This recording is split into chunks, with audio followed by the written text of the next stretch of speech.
Yeah. Ass. Okay, well, there we go. Nice. Hi, everybody.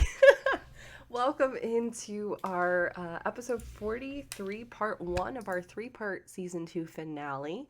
I am D&D Jordan Lee, the storyteller, producer, creator of Ampistrano, and I have the absolute honor of being joined by this phenomenal cast, which we will get to introducing, talking a little bit about what today is going to be possibly looking like. But before that, we want to say a very special thank you to our sponsors and affiliations, Found Familiar and Friday Afternoon Tea. Make sure to use D&D Jordan Lee and AmpistranoDND when you check out for a percentage off your purchase. It does help to support the cast as well. Also, a special thank you to Idol Champions. You can get the code down at the bottom, as well as it'll be popping up around somewhere in chat. You just need to enter in !idol. That will give you an Electrum chest with some goodies that you can go and use in the game. All right, so we have a couple quick announcements before we dive into the episodes, but let's go around and talk a little bit about the character you'll be playing today. Don't go too into depth, but we're going to jump to Dimples. Hi, I'm Damp Daddy. Oh wait, no, that's not me. I'm Dimples and Dice, aka Prince. I am going to be playing Coriel Astra Sephiris, a gem dragonborn and a very talented telepath. If you've seen the talent and psionics class feature from MCDM, that's what I'm playing, and the gem dragonborn from that. She uses she, her pronouns. I am a he, him, and yeah, about to be fancy as fuck. It's going to be a great time. Thank you, Still Dimples. Damp Daddy in our hearts. Yes, always. We are going to jump over to Sin. Hi, so I would be, hold on, sorry for receiving a radio message. Right, I'll be taking over the introductions for today. Hi, my name is Tola Suni. My pronouns are they, them. And the person who is going to be guiding me through this adventure is Sinziak, whose pronouns are he, they. I am, by trade, I am a bard. About the fabulous bod. We love to see it. Awesome. Thank you. We are going to jump over to April. Hello, my name is April. She, they. You can find me all over the internet as April Raygun, and today I'll be playing Dibbins, the very cranky goblin caretaker, maintenance man of the archives. Get out of my library. April once again playing a little guy. Yep. Love it. I just want to be a little guy in real life. That's all I A want. grumpy gremlin. That's April's. Always. April will be playing themselves. April just plays themselves. They have one game, one character, and one character only. Last and certainly not least, and again, the true channel owner, I'm just here. Fair. Yeah, you're just here to make me money. Did you just say you were a pimp? That's what I heard. I didn't say no. Pimp. Okay, if that's the case, called I business guess all manager. business manager. What are you talking about? Yeah, I guess all she is managers my are manager. pimps, which makes a lot of sense. Anyway, hi, I'm Farron. You can find me at Fairbear or on the interwebs. Today I will be playing Carol Velrith, a draconic sorcerer tiefling. Woohoo! Pronouns she, they. My pronouns are she, her. Heck yes. Awesome. As you can see, we are down a Robo this week, but don't worry. Robo will be joining us for part 2 and part 3 of our finale. God damn it, y'all with the Zoom chat. Robo will be joining us for part 2. I wasn't laughing at the Zoom chat. I was laughing at chat. Also that, I just saw it now. Anyways, Robo will be joining us for part 2 and part 3 of our finale in mid to late December once we get back from PAX. As a quick reminder, we will be off next week for our end of month reset and off the first week of December as literally this entire cast that's in the call currently is going to be at PAX Unplugged.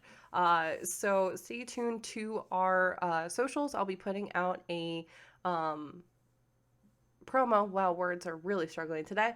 Promo with all of our information about the games you can find us in, or panels, or just activities that we'll be getting up to. And come say hi, all that jazz. And yeah, so great with that. Also, biggest congrats to Urban Bohemian, Mental Lamia, Eugenio, and Fair for being announced as PAX U's PTI Fellows. Biggest congratulations. We love to see it. Let's see. Other quick announcements. Please consider supporting creators, actual plays, and more by subscribing to their YouTube, their Patreon. I say that again for us, but also speaking to the number of amazing actual plays that are out there as well. It seriously does help a lot. Tell people and creators why you like their shows and their creations. There's so much we want to do with supporting incredible people and telling wonderful stories, especially in this space, but we need your help oftentimes to do that. So, hey, consider checking out our links, or hey, just commenting on the video about something that you like. Again, whether it be ours or someone else's, it really does help out a lot. If you consider joining our Patreon, we do have a number of Q&As with Fair. We have April's is actually going to be going up next week. Then we have Sins, and we're working our way through the cast to kind of do a deep dive. You also get playlists, and we also have some sneak peeks for some merch stuff that is in the works. So please go and consider checking that out. A very special thank you to Sphinx, Seven, Mama Strange, Fluffy Snowfall, Chris Gideon, Buzz Lightyear, Lily42, and Goblin Katie for your support. It really does mean the world, and we really do appreciate it. Also go check out our amazing TikTok editor, Perpetual Noob, who has been absolutely killing it with the TikTok games. Absolutely great. And hey, if you're watching this on YouTube, make sure to drop a subscribe, like, and comment. It's free, and it seriously does help us out a lot. We're trying to work towards YouTube partner as well, and trying to grow our community over there. All right, does anyone have any other announcements before we get this intro started? Yes, so we're, as always, we got the good things going on over here in the land of sunflowers and all of that other stuff. So if you would be so kind to head over to kofi.com/D&D Jordan Lee and contribute to our efforts there, right? That would be amazing. We would love to see that. That's all. You're so mean. Thank you, Sid. But also consider and helping out all these amazing creators. Listen, it's my channel. No, Is it? wait, hold Is on. it? Excuse me. Legally, I don't think it is. I think it's Fair's channel. We just was talking about Pippin in here. No, we Yeah. gotta start the episode, okay? Actually, everyone give Jordan money so Fair can have it. That's true. Yes, please. There you go. Money, please. All right. Yeah, we got to use that to go to strip club. We get do packs. Oh wait, giving away all the secrets. I don't know what night you're planning on Making it doing that, but our rain. calendar is full. Yeah, I think You know what happened? happened? Kind of bull. Strip clubs stay open late. I'm just saying. That's And I true. remember when it happened last year. Well, you know what? And Can with- we go to one that also has a buffet? Wait, and it had a without buffet? No one told me that shit? further Sorry. ado, let us go beyond the veil of Ampistrano. Ampistrano.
game now. Welcome back, everyone. So, Instead of playing this Oh, game, we're Lord. just going to talk about the X-Men. X-Men's. I was about to be the sex man at that point. what is happening? ADHD. Oh, It is. Truly. It really is. Never mind. All We're live right. again. I'll save that for break. God damn it, It April. was about Nightcrawler. Oh, Lord. Hey, you just get in where you fit in. I'm just saying. Okay. Anyway. I'll remember all of this. This is fine. Good. I mean, it is recorded, so. Shut the fuck up. So, You say neuro spicy. I'm just saying. We're adding the spicy to it. we really are. All right. All right, go. Sex. So.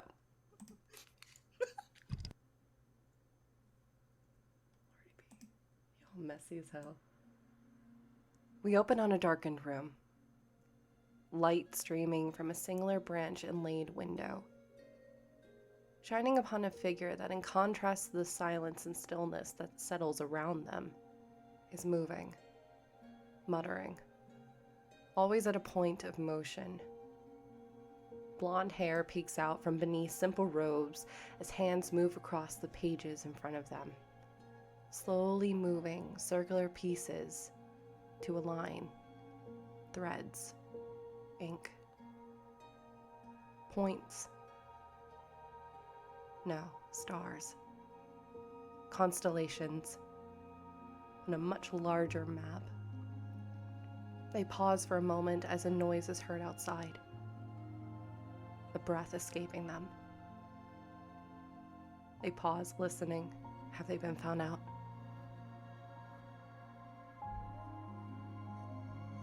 The lack of any additional noise coming their direction seems to be a reassurance to them.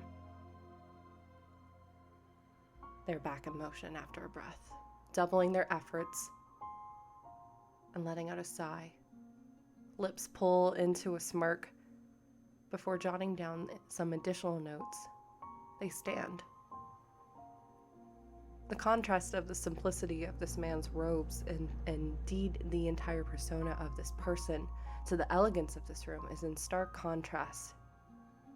Interestingly enough, not trying to steal anything within this room, minus the knowledge that they just gained. Their attention turns instead to the figure crumbled behind the desk. A tiefling, red in skin, with vibrant orange and red eyes that seem to be dulling as that red instead moving from their eyes to the blood pool that's gathering around them.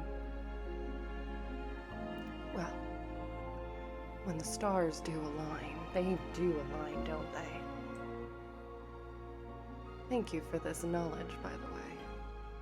But I'm afraid your use has come to its end. The eyes immediately start to widen. Breath escaping. Silence fills the air as from this tiefling there's a small orb of light gathering.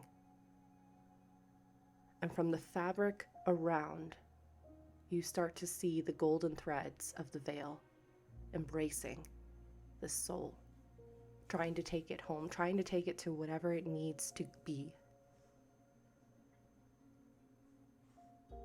But like someone caught in a current, the soul wraps itself into teal light, and the smell of burnt threads, char, filling the air, as instead of going to the veil, it's pulled within a crystal. The figure disappears. The camera moves. We now found ourselves in a vibrant library. Light blanketing bookshelves of mahogany extending hundreds of feet within the air. There is peacefulness as everyone's going about their business, doing what they need to do, as the day has just started in Felk. We follow a central figure, a humanoid about 6 feet tall with pointed ears. Looks to be about half-elven in appearance. You can see that their skin dark shades. However, every now and then there seems to be a line of gold and silver that intersects, almost cutting them into marble around their skin. He walks quickly, one arm holding what looks to be several books and notebooks. He's walking with a purpose. He quickly moves his way past the shiftweave portion of this library, contained within the archives, taking an elevator into the subterranean levels beneath this library. Eventually winding his way past roots and stonework until he finds himself in front of a door. Simple name. He knocks 3 times. And we now turn to our first, as Dibbins. What are you doing in your office? You said this is the start of the day, right? Yes. Dibbins Brand new every day. morning gets up and as they open the door, there's a little not gnome, I'm a goblin. There's a little goblin on it looks like a 1950s, 40s vacuum cleaner, like a Fallout vacuum cleaner. Mm-hmm. It's big, it's round, it has a little hose, and he's right flying on it. It's a flying broom, but just we're saying it looked like a vacuum because I'm an artificer. He made it. Of course. And is shining his what are they called? Steel Defender. He has a Steel Defender that is made. It's steampunk looking. It has rivets and bolts, and it has steam coming out of it, and it's all brown and tarnished. But he's cleaning it up to make it look all nice before starting his day of cleaning the library or archives. I'm sorry, am I interrupting? No, I'm sorry. Sorry. No, I was just preparing for my day. Is that new? Is that a new broom, or is this the old broom that's been fixed? It's what I always use. Oh, I thought you broke the last one. Okay. It is, but I fixed it again. Oh. I used part of his toe and points at the now missing chunk of the Steel Defender's foot. It was the right size. Well, that's interesting. It does not impede in action as the thing just slowly starts to move back and forth and Great. doing its little show off. Sorry, I'm still new in learning all the things. I'm JB, and I'm the newest apprentice for Helderwood, the main scribe for the library. We're supposed to come to you if something is broken or needs to be looked into. Then he gets down on the ground, takes his little. Oh, I should have described him. Everything's 1920s, 1950s style with Dibbins. It's a little bowler hat and a little vest, a pocket watch, some old slacks with the suspenders hanging off on the behind him. Gets down, puts his hat, tips his hat. Hello, my name is Dibbins S. Jarniasis. And it's a weird sound. It's straight goblin. It's very guttural and mean, and there's teeth clashing as he says his goblin full name. And this is Billy. Good to meet you. And he kind of just does this very polite nod to the both of you. Great. And he do you have a moment? I need to shut the door. Okay. Again, I like to check and see. I'm still learning. He quickly shuts the door. We have some of the scouts are going to be coming by later today. It would appear that some of our more heavily guarded items, some tomes were stolen last night. Looks like a window was blown out. So we Which have one? The one on the 3rd story. It's next to the bookshelves in the little office area. Looks like they used some kind of magic and some kind of thieves' tools to break it open, but the whole window's been shattered. As you're saying that, Dibbins pulls out a little a little notebook and a little pencil from behind his ear and is writing down, and turns around and is going through some papers. Ah, yes, that is a 2-foot by 1-foot window. Yes. I think we have some. Yes. Give me a moment. I will find the spare pieces and I will go up and fix it now. Well, we need the investigators to check it out first, but once they get the clear and go ahead, then yeah, obviously we're gonna want it replaced. I just want to give you a heads up, just because Helderwood's in quite a mood with this, just because some of these volumes, kind of need them for tonight. I will put it on the list for the archives list, and then he climbs up another shelf and he pulls out this long parchment and like unfolds it, and it furls down comedically too long, and then he just writes, "The window broken. Fix after investigation." Perfect. And then rolls it up and puts it back on the shelf. Perhaps we can get, like, I don't know if you also do, like, security, like maybe we can alarm or alert set up so that way. Perfect. Okay. Yeah, just lots of things happening, and today of all days, not what we need. I keep telling them they need to hire real security, that fixing everything that's broken isn't a security system, but that's their decision. Yeah, the Antarian, and you kind of see he just kind of nods and almost rolls his eyes. Well, unfortunately, they seem to think that the funds should be going elsewhere. So I'll see what we can do in terms of it. Maybe I can talk to Carmen a little bit more about maybe getting her to sway some of the funds to come our way. I mean, they're just using it to line their pockets. That's what they always do. I mean, you're right. For sure. I've been asking for a raise for 400 years. Oh, God. I mean, how... You kind of see he, like, steps over. How is your pay? Because mine's not that great, you know. They say I'm working for commission and exposure, but I don't get to leave very often, so I don't get much exposure. Like, I don't get to go outside very often. I just would like to go outside sometimes. Well, I mean, I could probably watch... Hilderwood's not going to be here much of today, so if you want to step out for a bit, you could. Now there's a window. Well, I mean, after the window. Especially tonight. Tonight's going to be a big celebration. Why not?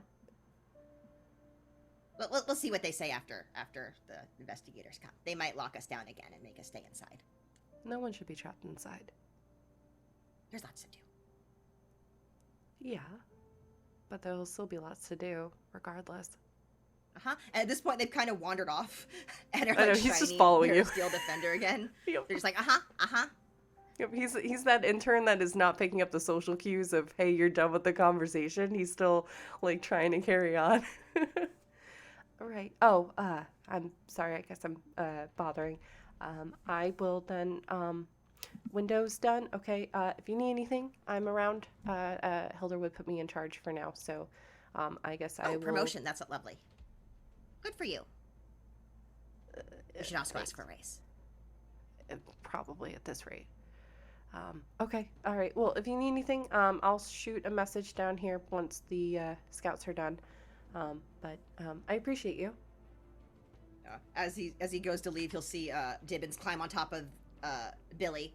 And if he looks close, it says Bibliotech, Informational, Language, and Learning, and then it's all scratched out at the end.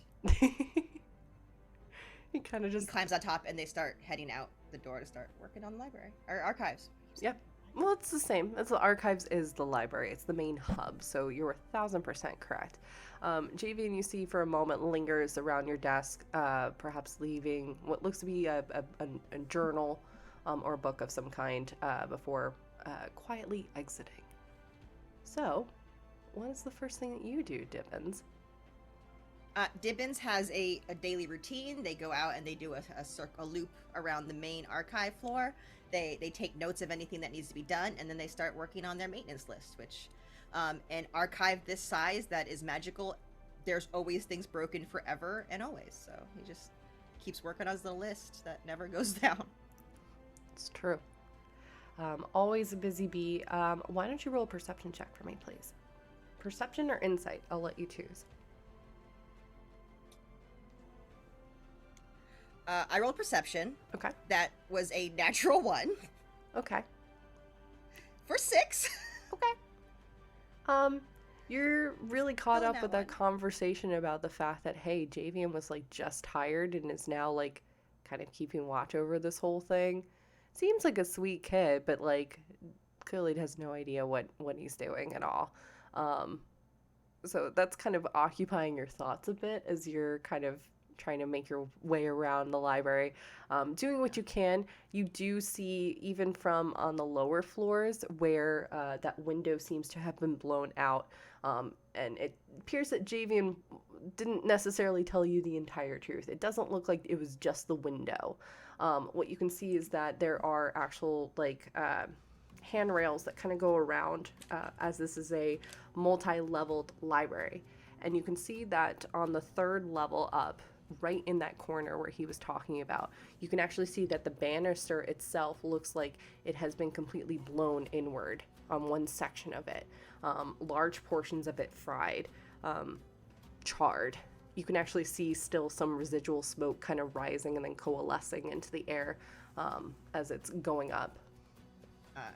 When Dibbin sees that, he just like hops off of Billy. No, what happened? Oh, it's just a window. And he's gonna start fixing things. I also have prestidigitation, so he's like prestidigitation things. He has like a little woodworker's kit he pulls out and he starts like fixing the wood and Okay.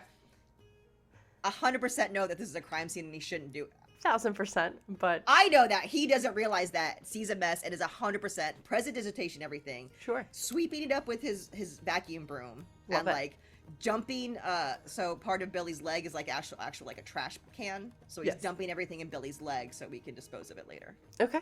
Yeah. Why don't you go ahead? But I'm not touching the window. That's valid. That is so valid. And I appreciate you letting me know that. Why don't you go ahead and roll, I guess this would be performance or sleight of hand. I'll let you choose. I'll just sleight of hand. That's a little bit better. Okay.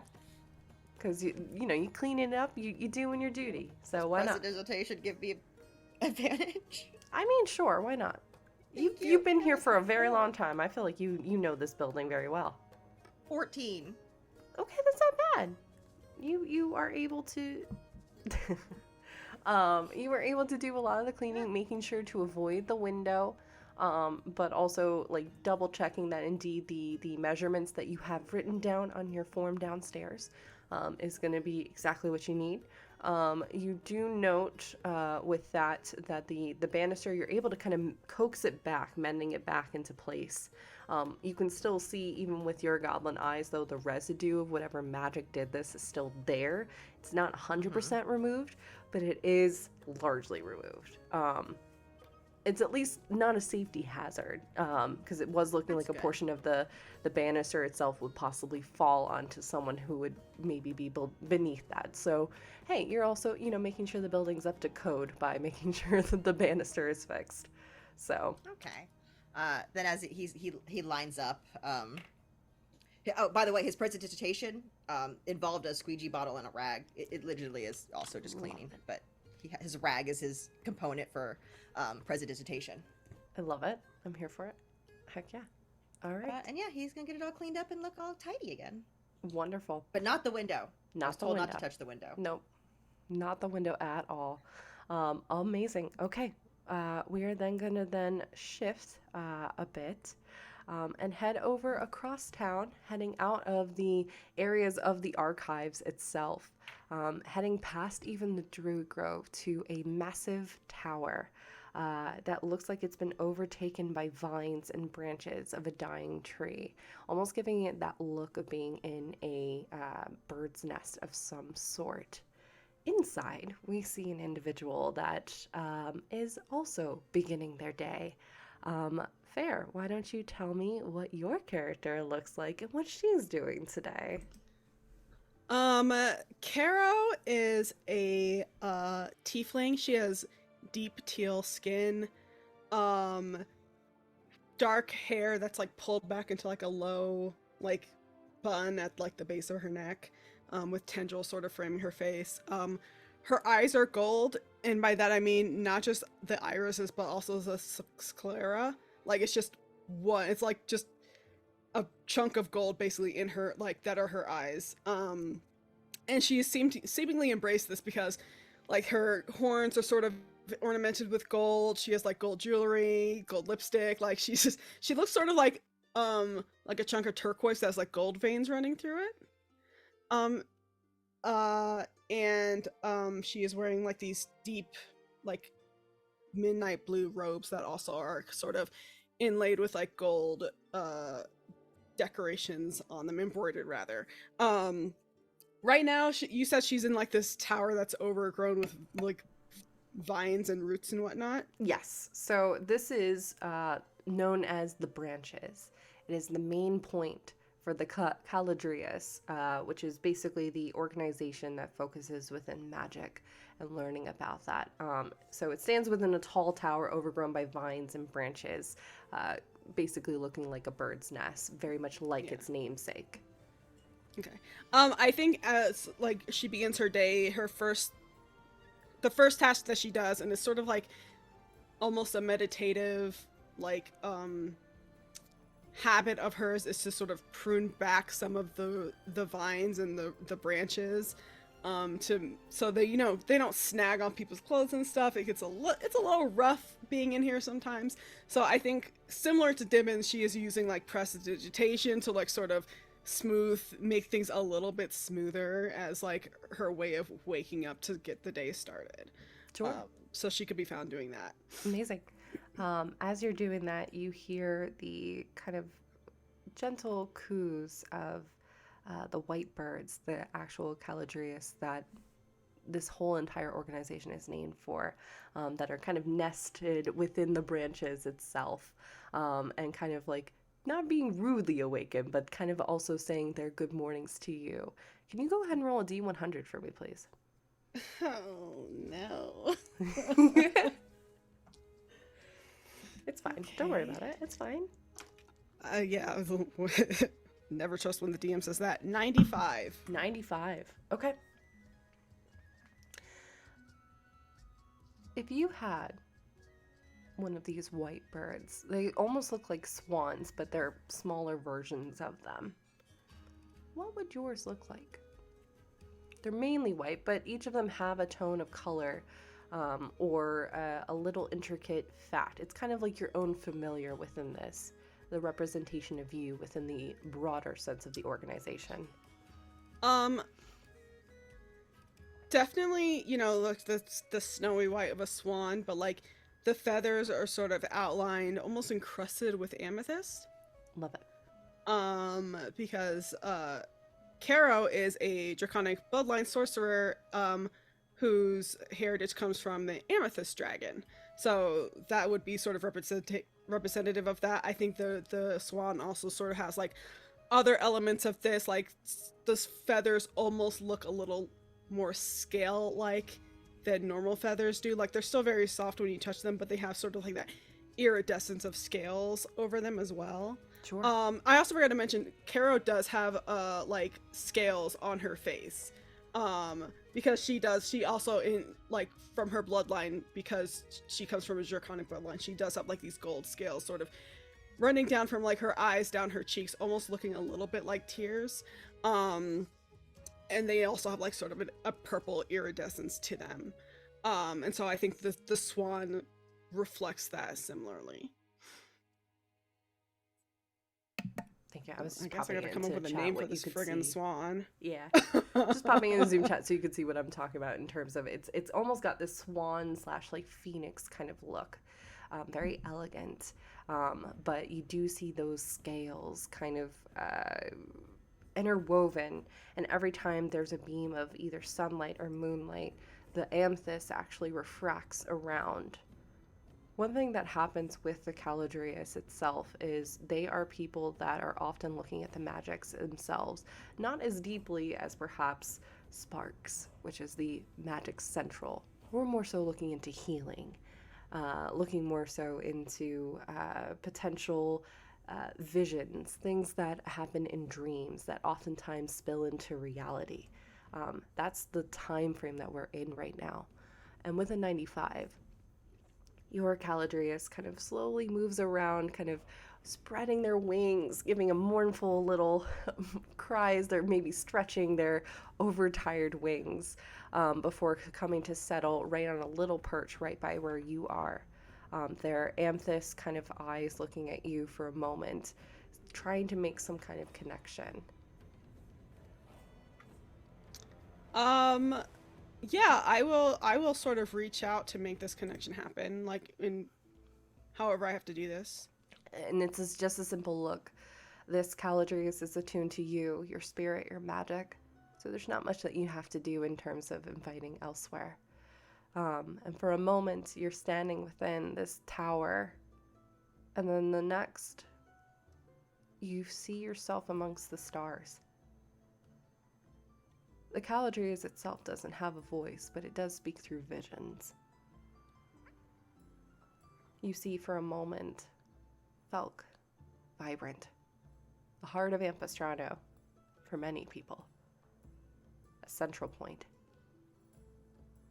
You see the bright sun slowly shifting from high in the sky as one of the main moons starts to take the main focal point, evening settling in, midnight.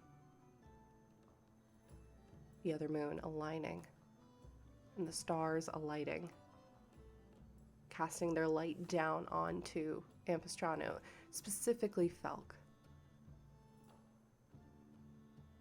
But where there is normally light, it fades away to ash.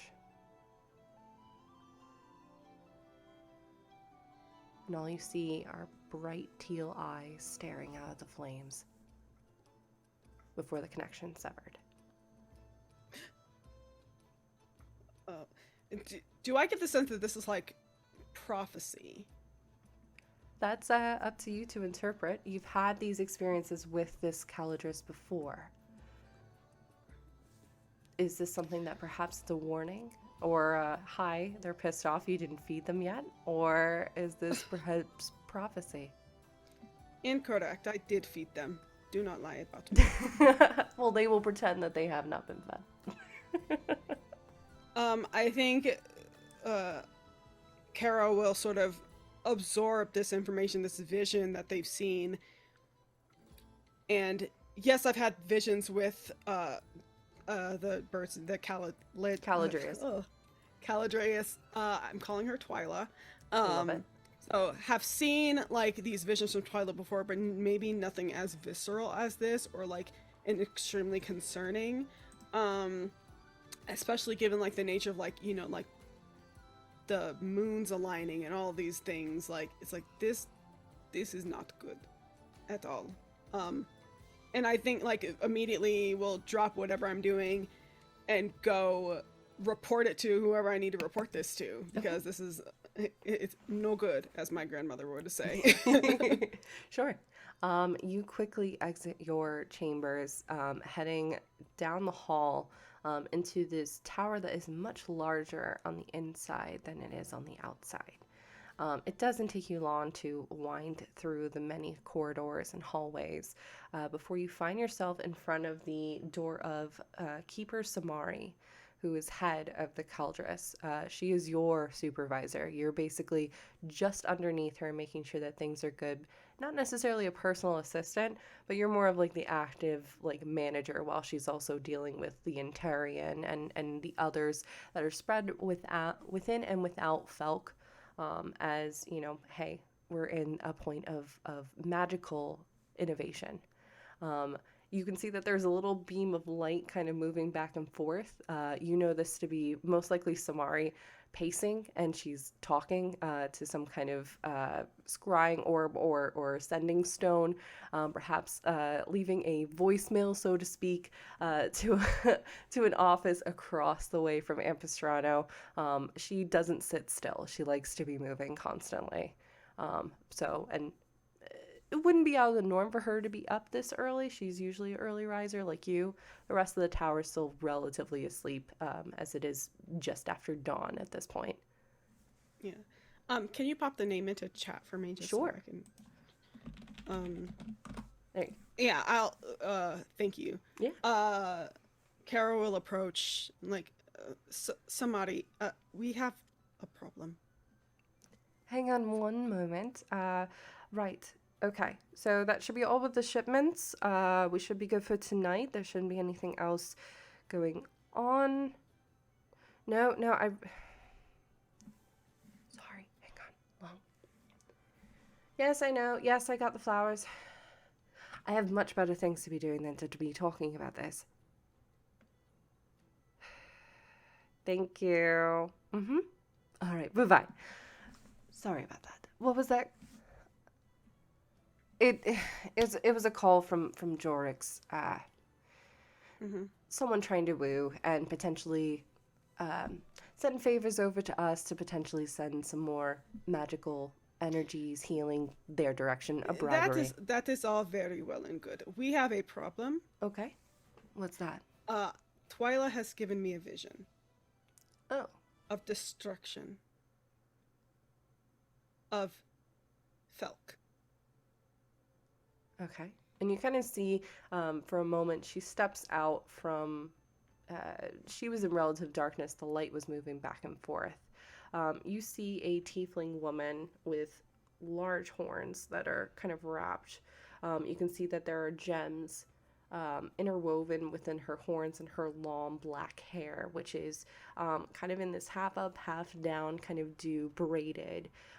You can see that it's long, cascading past her shoulders, past her waist even, and pulled loosely into braids, large portions of it just being left alone. She is wearing not even robes, she's just wearing a very kind of low-cut dress of a deep purple that has aspects of amethyst as well as obelisk and other stones kind of interwoven into the dress, into a clasp around her neck that holds a massive cloak that trails behind her.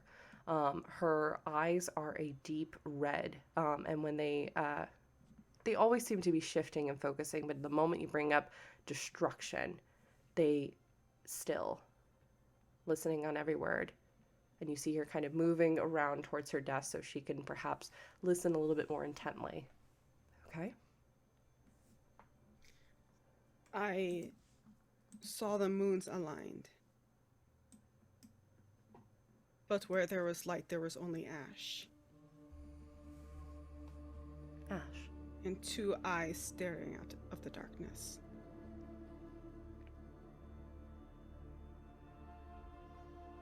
And there were no other signs? Were there other signs? Roll a history check. Fuck me. Okay. Let's see, what do I even add to this? Okay, 18? 18. Takes you a bit. You were more so thrown by the change from vibrant to all of a sudden ash in the eyes. The teal eyes themselves, you, in your memory as you're thinking more on it, realize that the eyes themselves have magic, and the magic itself, its essence, are being pulled to the right and left of your vision. For a moment, you realize that the eyes are not one creature, but two snakes that are kind of profile, one showing its left, one showing its right. Their tails wrapped into a symbol, an Ouroboros symbol.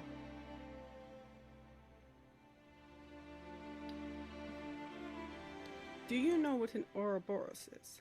Of course. That is what I saw. Well, that is alarming.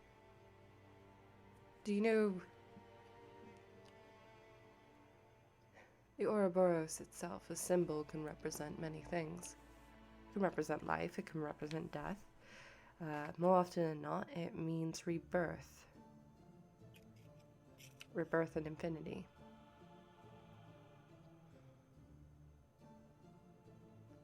I can't say what else with the flames.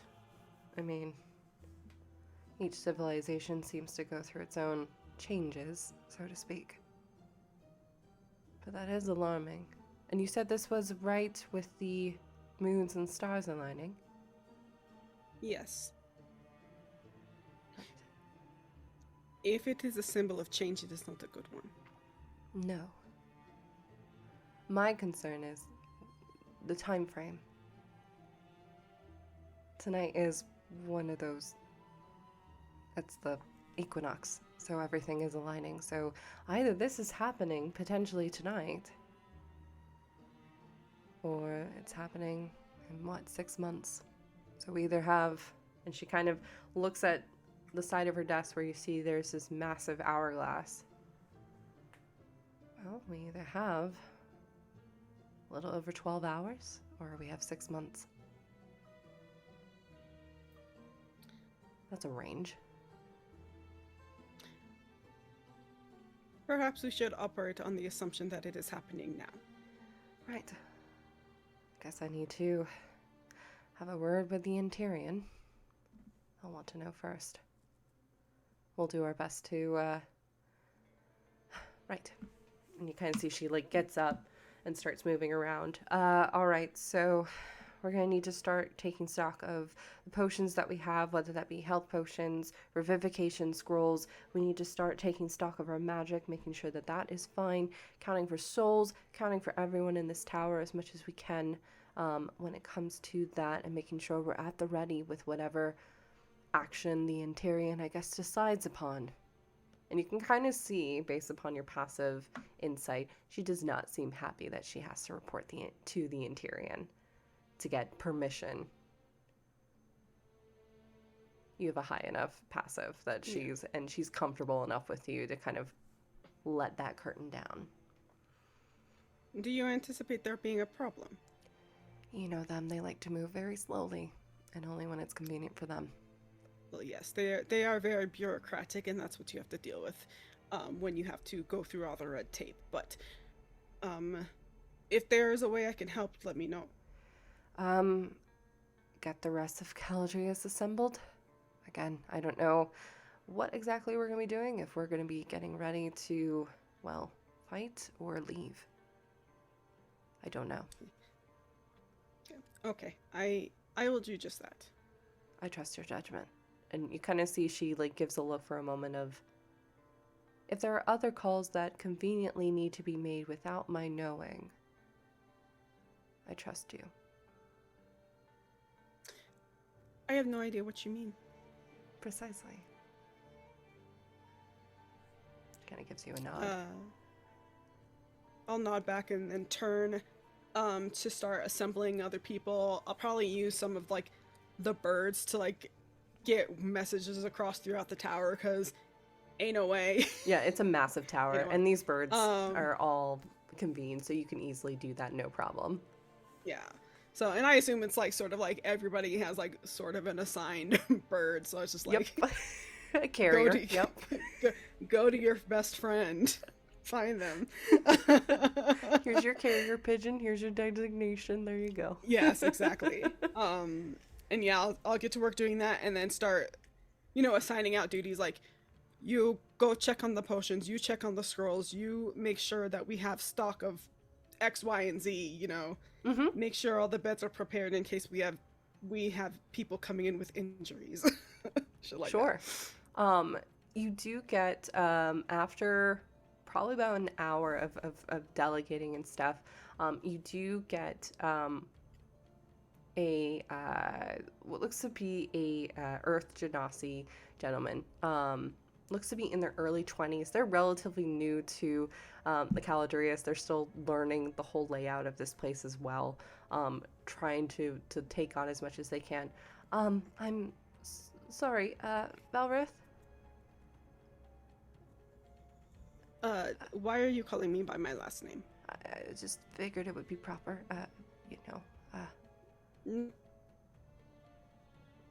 Okay. I would like to be called the name I was given, not the name that I adopted, that I was forced to, I Call me don't- Carol, please. Okay, Kara, I'm sorry. Immediately, you see, he, moves around to, he has a couple pockets, and you see him pulling out these branch eyeglasses to properly see you a little bit better. Clearly has just been running around trying to follow whatever orders are coming in. I went and checked on the oracles down in the lower chambers. One of them's missing. What do you mean they are missing?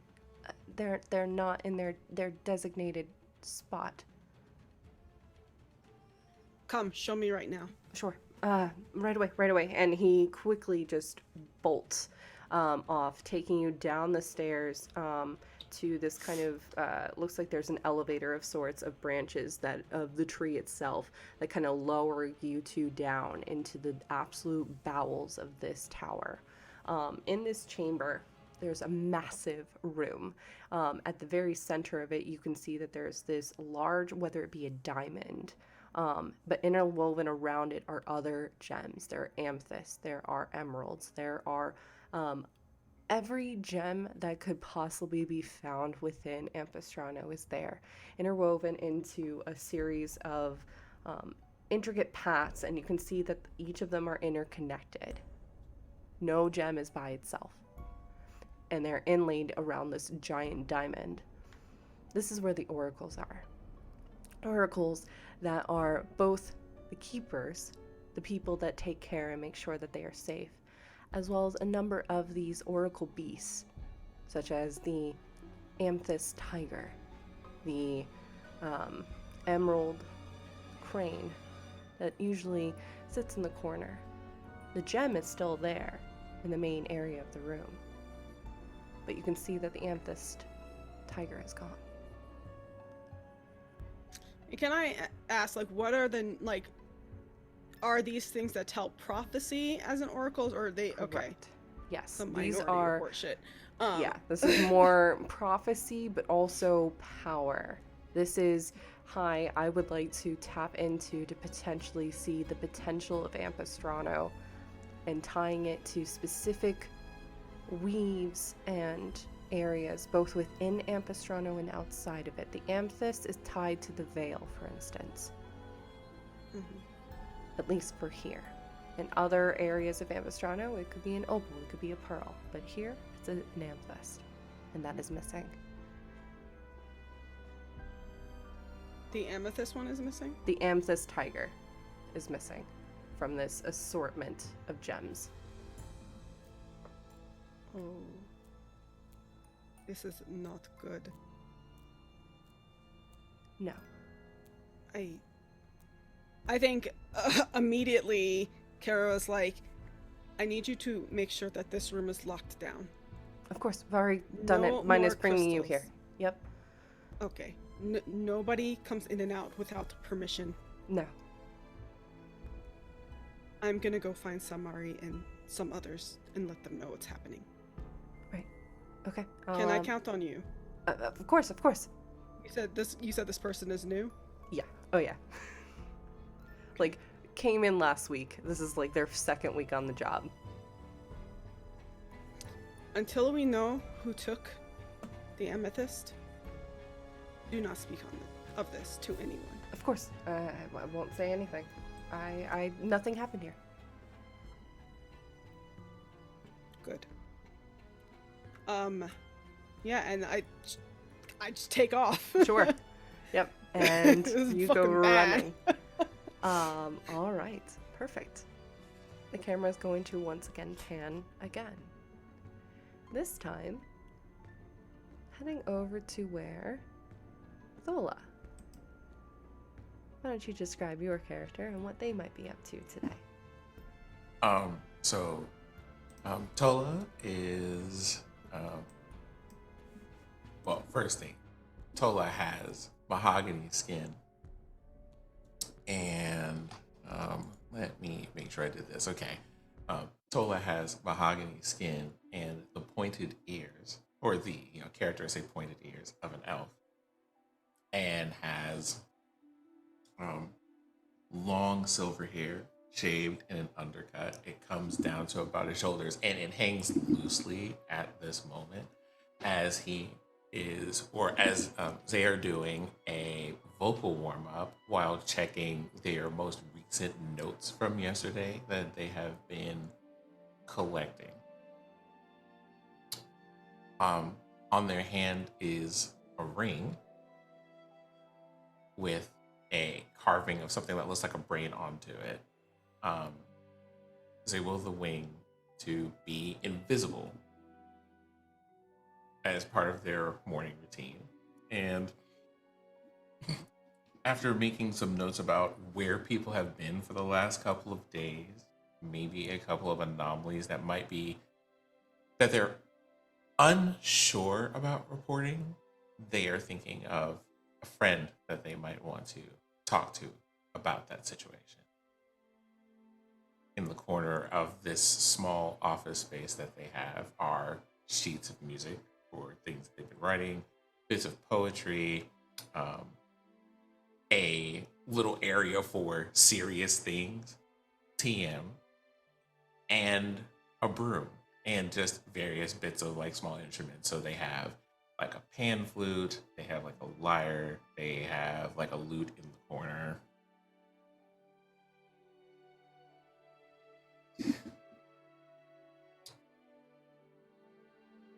And other than that, it's just a normal morning. Pre-coffee, though. Can you roll a perception check for me, please? Perception, ew. Who is she?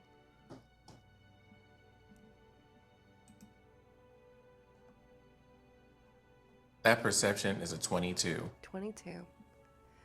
You're taking in your morning, going about your normal routine.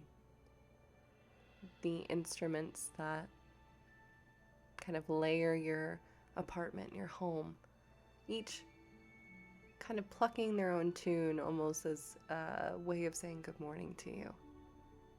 You kind of slowly adjust to the day. You hear a tapping at your window.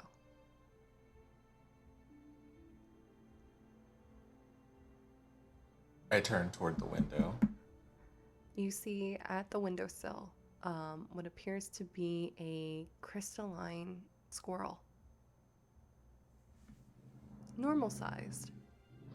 It's the squirrels that are found within and around Felk.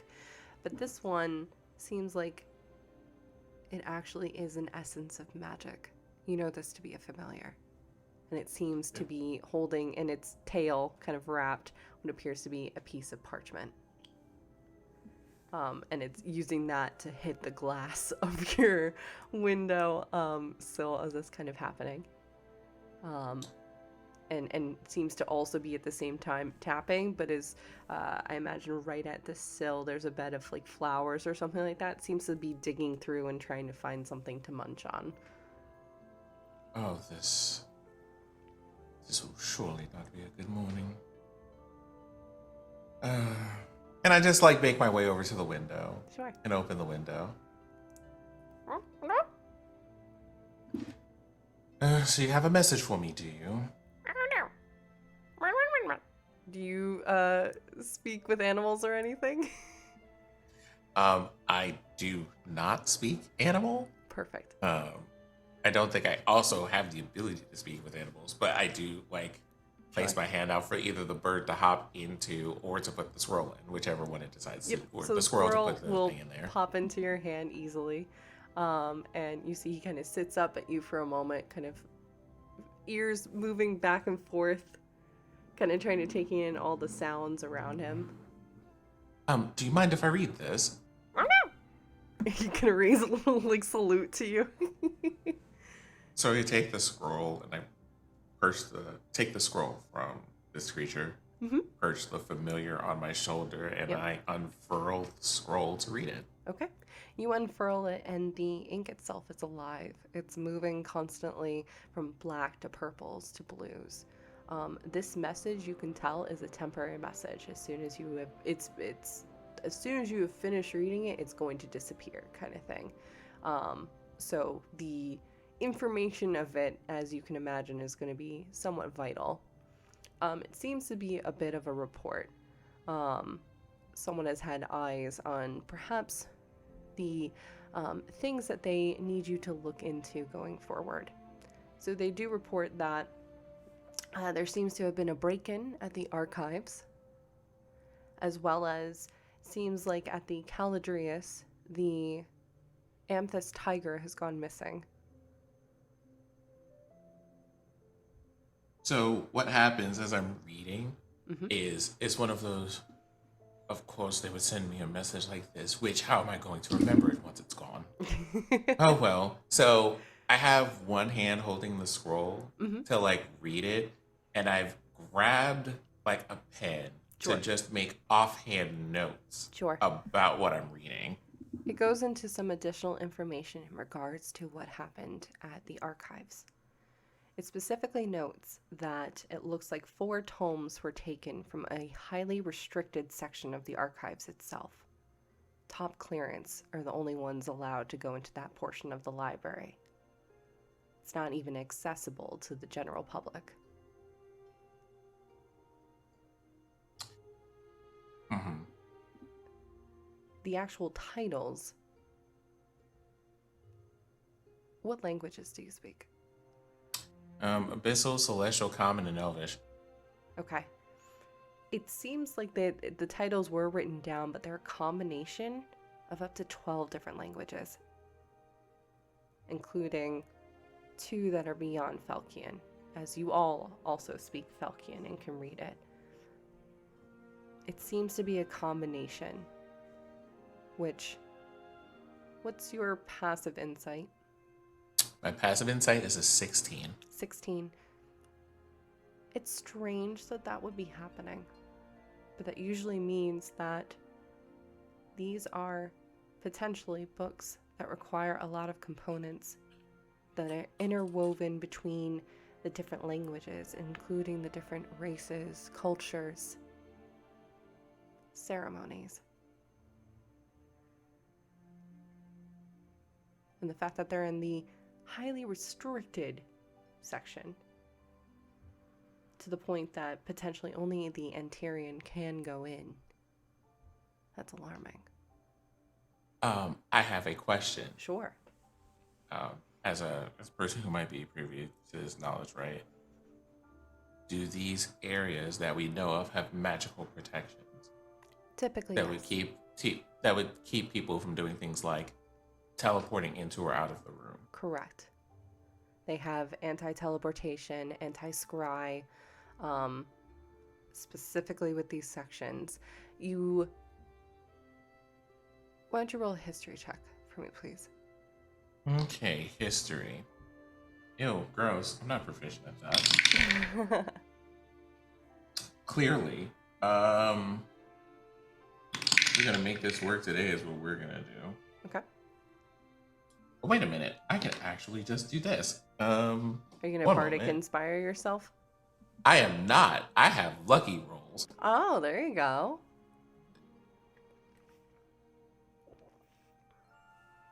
Oh, that was a much better idea. That's an 18. 18. While you're not aware of all of the different enchantments, you do know of someone who would. And you do have the acquaintance of them, having come across them, not necessarily working with them previously. But in your line of work, you know everyone. The name Dibbins comes to mind.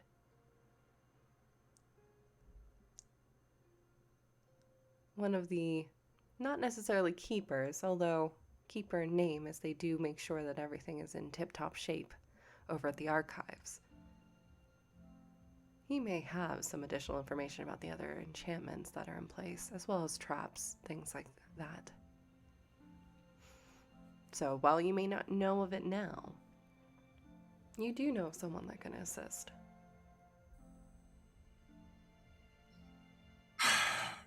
Well, there go all my carefully laid plans for the day. That's great.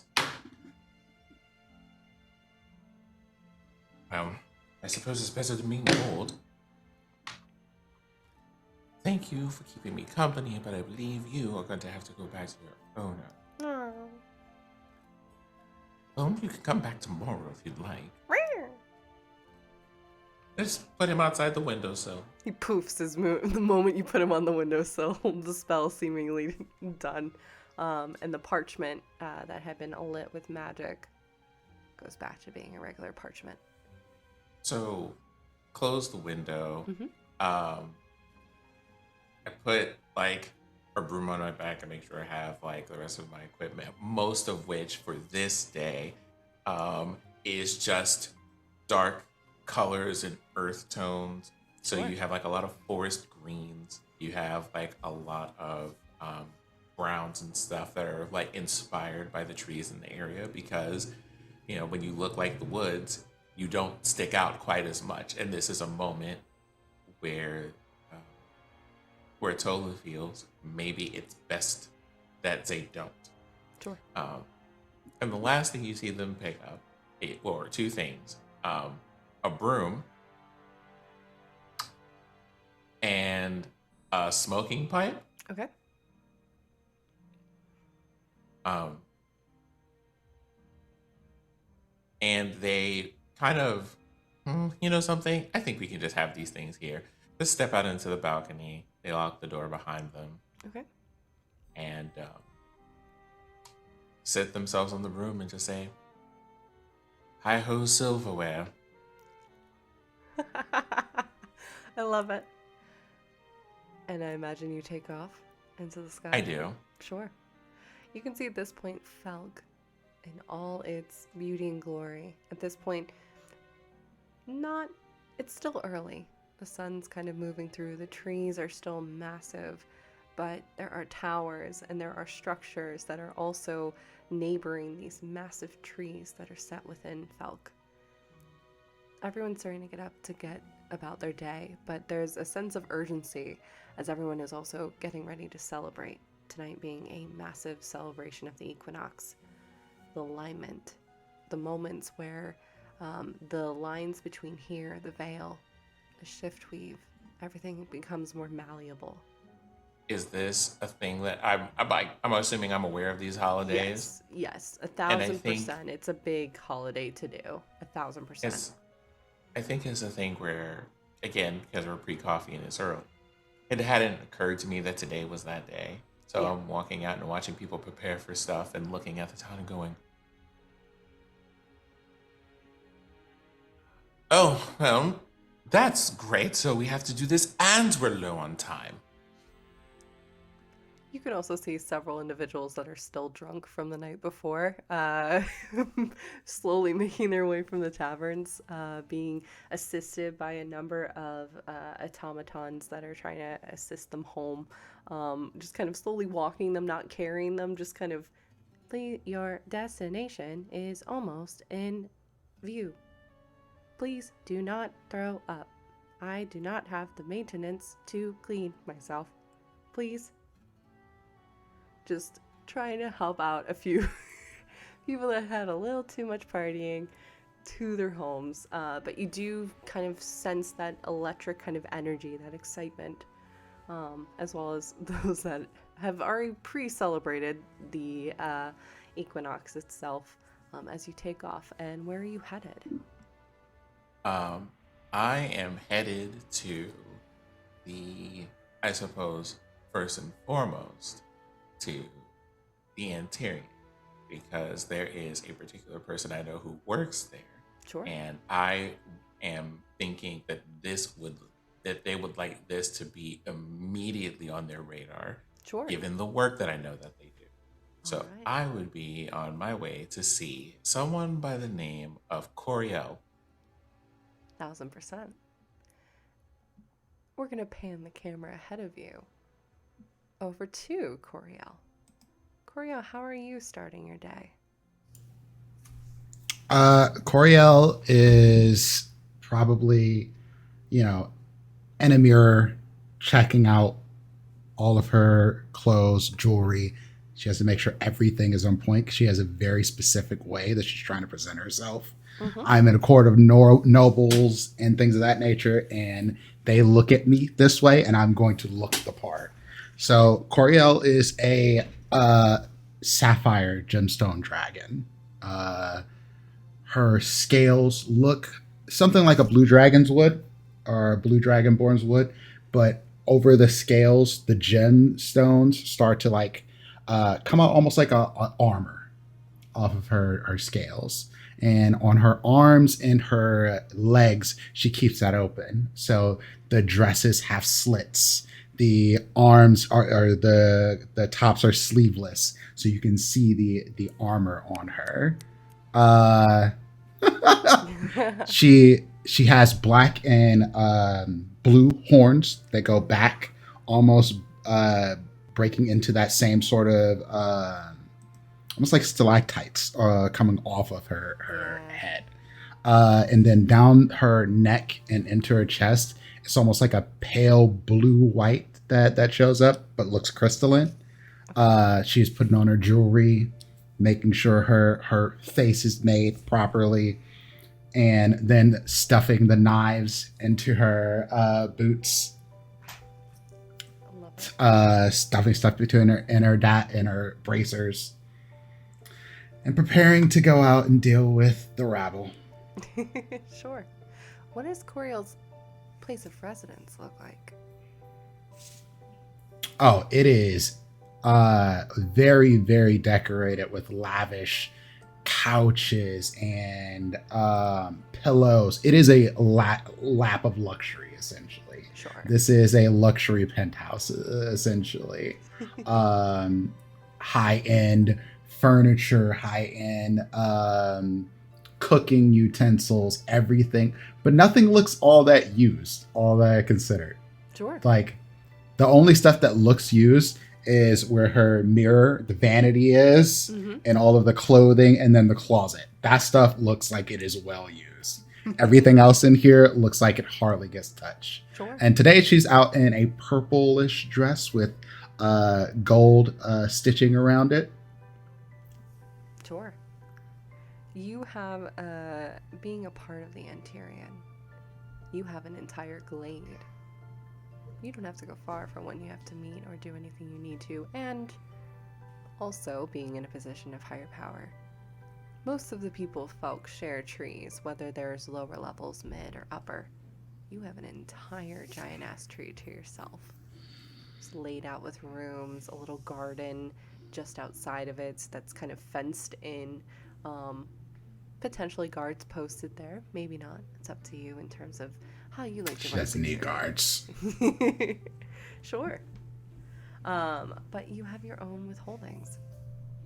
What do you do as you get started on your day, as you have now equipped yourself with your weaponry of choice, so to speak? What's on the agenda for Coriel today?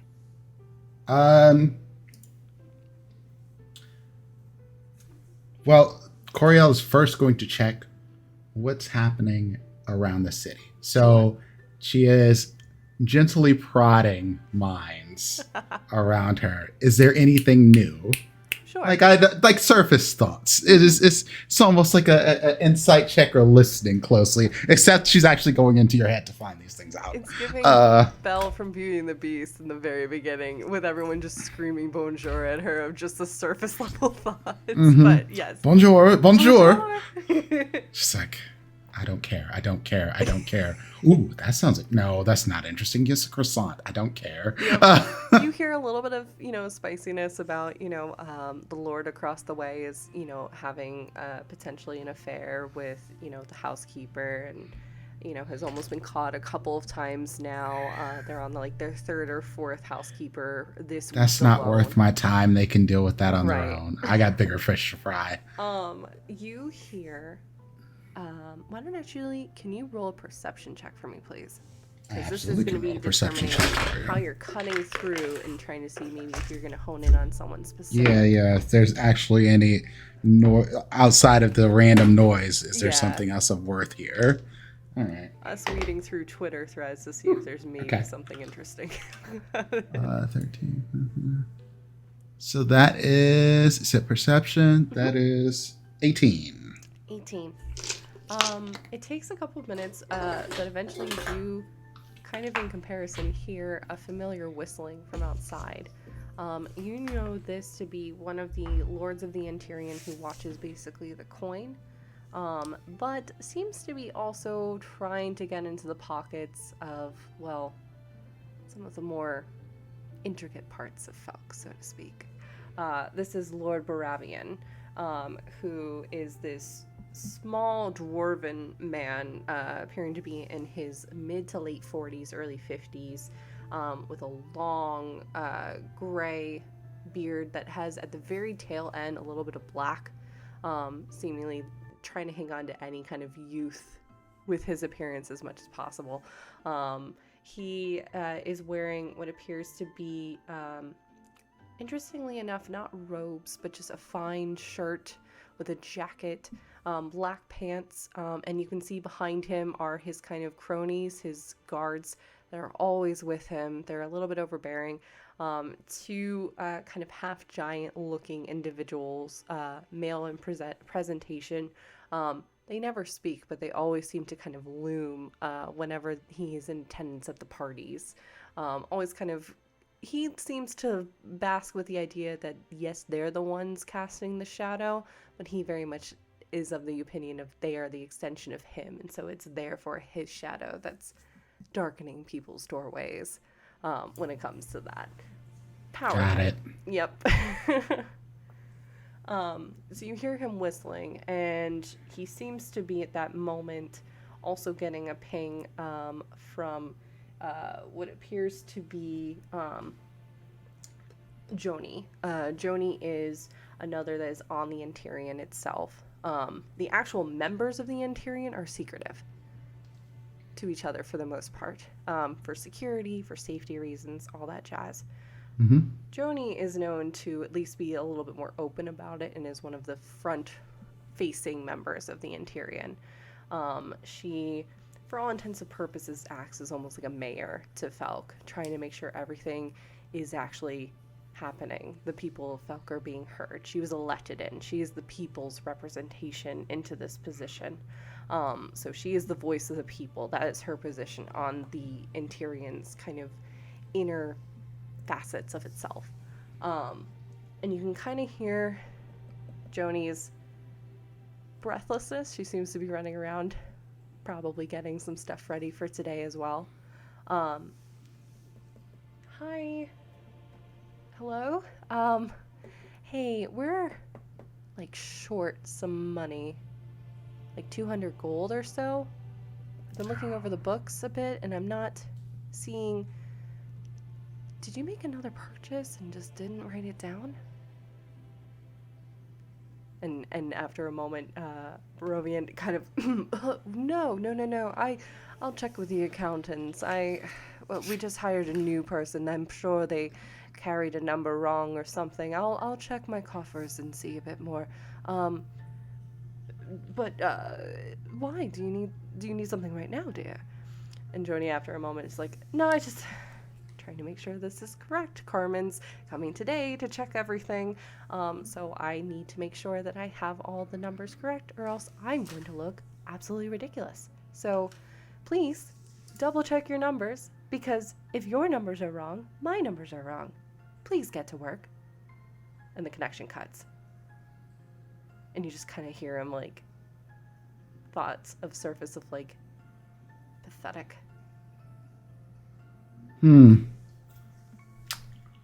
Can I get a little bit of insight on if he's actually being straight up about this? Sure. Yeah. All right. Go for it. I'll start with this, and if we have to go further, then we'll go further. Sure.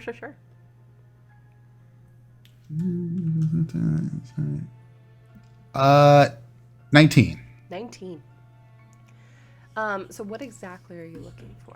Was he lying about not knowing about purchases or the accounting thing? I'm trying to poke at that. He was lying. But it was Good. one of those to half lie. There might be some truth in it. Okay. A little bit of doubt maybe, but he's definitely hiding something. All right. Then I'm absolutely just going to go up to him and be like, Barovian, darling, it is such a pleasure. Oh, so good to see you looking fabulous Mwah. today. Mwah. Mwah. And you see him kind of leaning on tippy toes. Because, yeah, she's like 5'6", so, yeah. It's kinda- starts lifting him up to, like, do the cheek thing and then lowering him back down. It's so good to... You know, my day is even... You know what? Now I'm having an even better day because the absolute radiance that you are compared to the sun, I can't. Oh, I would say the same about you. Oh. It is so good to see you this morning. Is there anything particular that you're working on or doing? What brings you to this side of town? Oh, just going about my morning stroll, before the busyness of tonight with, all the celebrations and whatnot. I just like to get in, my morning exercise. The clerics are saying I need to do that every now and then. So, I'm just getting the lay of the land, so to speak. Just getting some fresh air. Have you heard anything new this morning? You know that I'm an absolute goblin for gossip. Oh, well, I did hear a little bit of naughtiness about the lord down the way and his housekeeper. Oh, yes. I've heard some things as well myself. This is what, number 4? 4 or 5, I think. The funny My thing is, God. he keeps forgetting their names, so he just numbers them. And apparently, the wife found out because of a note that was written on the back of one of them holding up number 4. And there was a little mark on it. That's how she was You able to would tell. think that he would be better at keeping his house in order at this point. He's had so much experience. Listen, well, hey, he's got to present something else, as we already know, and I don't think his poor wife knows. They're dirt poor. So, I don't know. That's probably because of all the little bastards he has running around That's and true. been trying to shuffle money over towards them. 1000%, I'm sure. Or maybe he's caught up with something else, maybe. Listen. Oh, is that something you know or something you're speculating No, about? but one has to wonder. Desperate people make desperate decisions. And listen, when you're that desperate, any offer is good. You may be onto something there. I'll keep my ears perked up. I appreciate it. And if you hear anything, let me know, of course, too. Mm-hmm. Pleasure as always, darling.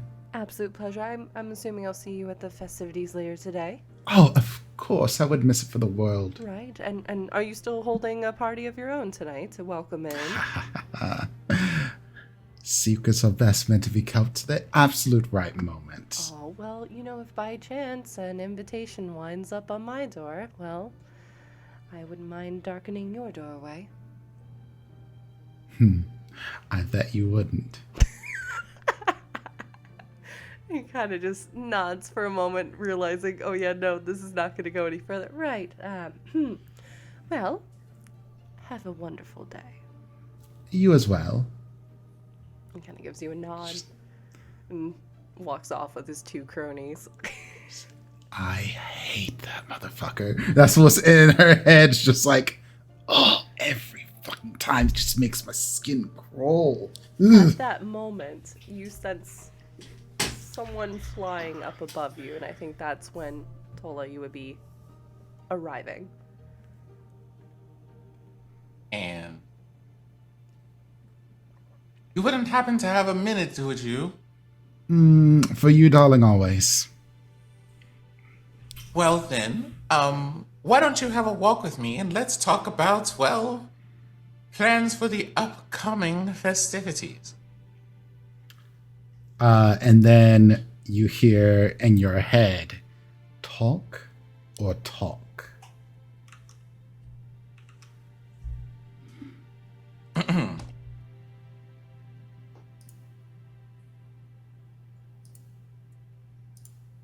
Well, I suppose the answer to that question would be a little bit of both if you take my meaning. I imagine that just having 2 people focused, staring at each other without talking out loud would be a problem. So, I think you know what to do here. And I would say that you two have, that we practiced one thing, which is saying things out loud while saying different things internally because we have to deal with all of that. So, right. So, not to disturb your plans or anything, I am sure you, along with the rest of the Ampistrano, are doing very important things to prepare for security. I am afraid to tell you that the city and perhaps several others and, well, are in imminent danger. Imminent as in right now, or imminent as in later we'll have problems? Imminent as in if we do not deal with them immediately, every civilization on Earth, on this planet as we know it, may be in danger, and potentially beyond. Fantastic. I'll not mince words here so that you get a scope of the situation. A certain crystalline animal is missing. What? And there is just a moment when that what comes up, the only response is Tola looking at Coriel and being like that, Yeah. that really black, you heard what I said, babe. Like, there's the stop, and there's the look, like, Bitch. like, bitch, and then it's like, yeah, bitch. And you're like, Bitch. Hold on, bitch? exactly that. Missing, gone, pilfered, whatever words we want to use.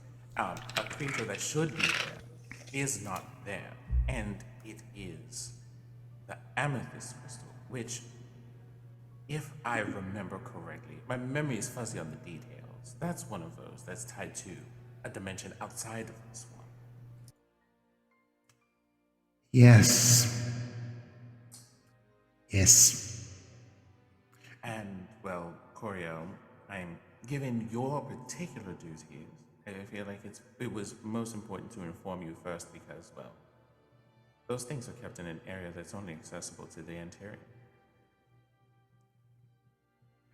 Who do we need to talk to? Let's go. A certain person who would know about the enchantments laid therein and might be able to give us some details by the name of Dibbins. I have no idea who that is. Oh, well, allow me to tell you, they live near the archives. They also happen to be an engineer of sorts. I do believe, according to the dossier, they are an artificer.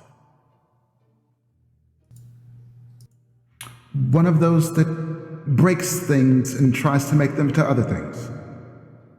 Or, in some cases, create things out of nothing at all, using very mundane materials. It's fascinating.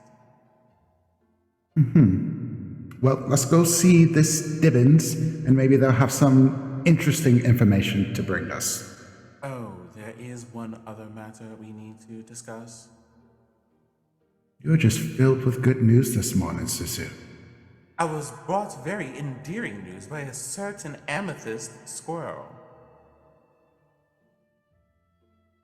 A squirrel. It's a familiar quarry. Now, here's the part that you need to know. 4 tomes are missing. This is not a coincidence.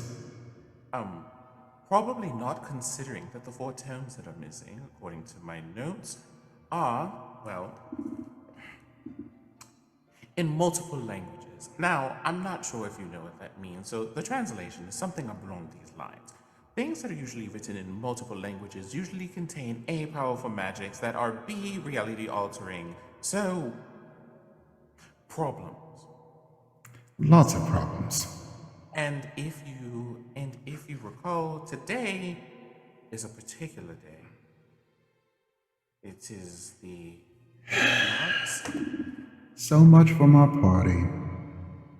Oh, Somebody's gonna get their ass whooped. I'm just being completely honest. Somebody will pay for this. They're gonna get their ass whooped I would for say, ruining my day. given how much they intend to ruin the world, I say that you should do that thrice over. You made it yourself. What you see is, like, as this is happening, they're talking out loud. It sounds very mundane. Oh, yeah. Tola has stopped over and has grabbed coffee from like a food stand and like some energizing beverage and like some fruit from a stand, and has just like casually laid money offhand on the corner without talking to the person that they're getting the stuff from. They kind of Yeah, leave it's you just away. that random sort of like, here, move. Yeah. We're still talking about this random bullshit rumor with mates that No, I we're mean, not like- actually caring about. Like, Give me we're not. coffee. It's more offhanded than rude because it's things like, Yeah. hey, like they're just gesturing at things that they Yeah. want. They're giving a thumbs up. They're handing money. They're waving to people, but they're not talking to them. No, you see Yeah. this in response. Can already tell that high ranking within Felk are here in their stall, so they're more of like, oh god, like celebrities kind of thing are here. So they are just kind of whatever you were kind of like, even if you changed your mind, they are still grabbing it and putting it in a little bag for you to kind of take. Just very like, and you just see it's three human women that are kind of manning this stall, where there's a large assortment of fruits, vegetables. This is the greenery basically, where a lot of the just, hi, if you want fresh, fruits and veggies for the day, this is where a lot of those are. And it's more of, instead of a stall, it's several carts as you're kind of walking around. They have coffee beans, things like that. So they're kind of trailing behind the two of you, and whatever you're like picking up and putting back down, they just grab and put in the bag to give to you, basically putting it on your tab that you have, knowing you're good for it as well. So basically whatever you want, you're able to basically get from here. Yeah, and then it's just the click, click, click, click, click, click of basically heels essentially just moving down. I would absolutely be wearing heels too. So, and we're like trucking it straight to the archives. Yep. Love it. All right. So, heading to the archives, as you all, what started off with a day that was going to be, well, full of festivities of one kind, quickly turning into one of a different kind. I think that is a perfect opportunity for us to take our break for now. So, all right, y'all, we're going to take about 10 minutes. It's 4:38. So, we'll be back here at 4:48, give or take. Go stretch, move around. Also, quick shout out because I know they were here earlier, Transplantar. They are also having part one of their finale tonight. So it is apparently finale day for many of us. So please go check them out. They're incredible. I'm super excited to watch it. But yeah, we'll be taking about 10 minutes and we'll see you after this. See you in a bit.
Pick up your gear and open your chests. Throw on your armor and head out on a quest. Hey, hey, it's a brand new day. On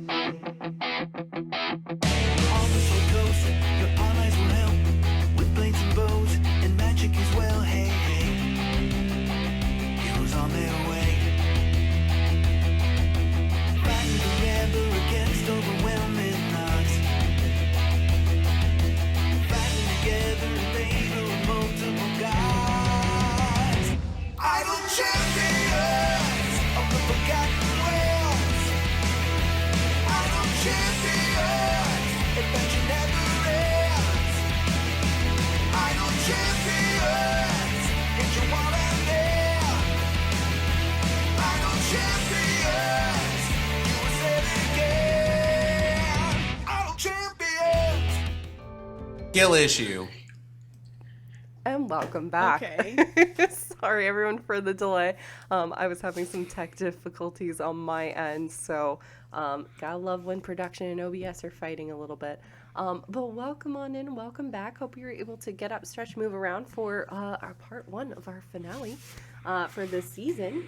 All right, y'all. Are we ready to get right back into it? We gonna make this so moist for you. Damn it, Oh my Dimples. god. I thought I was safe. I was not. You're Fireball? never safe. And What do you listen, mean? I like to just fool myself into believing it, okay?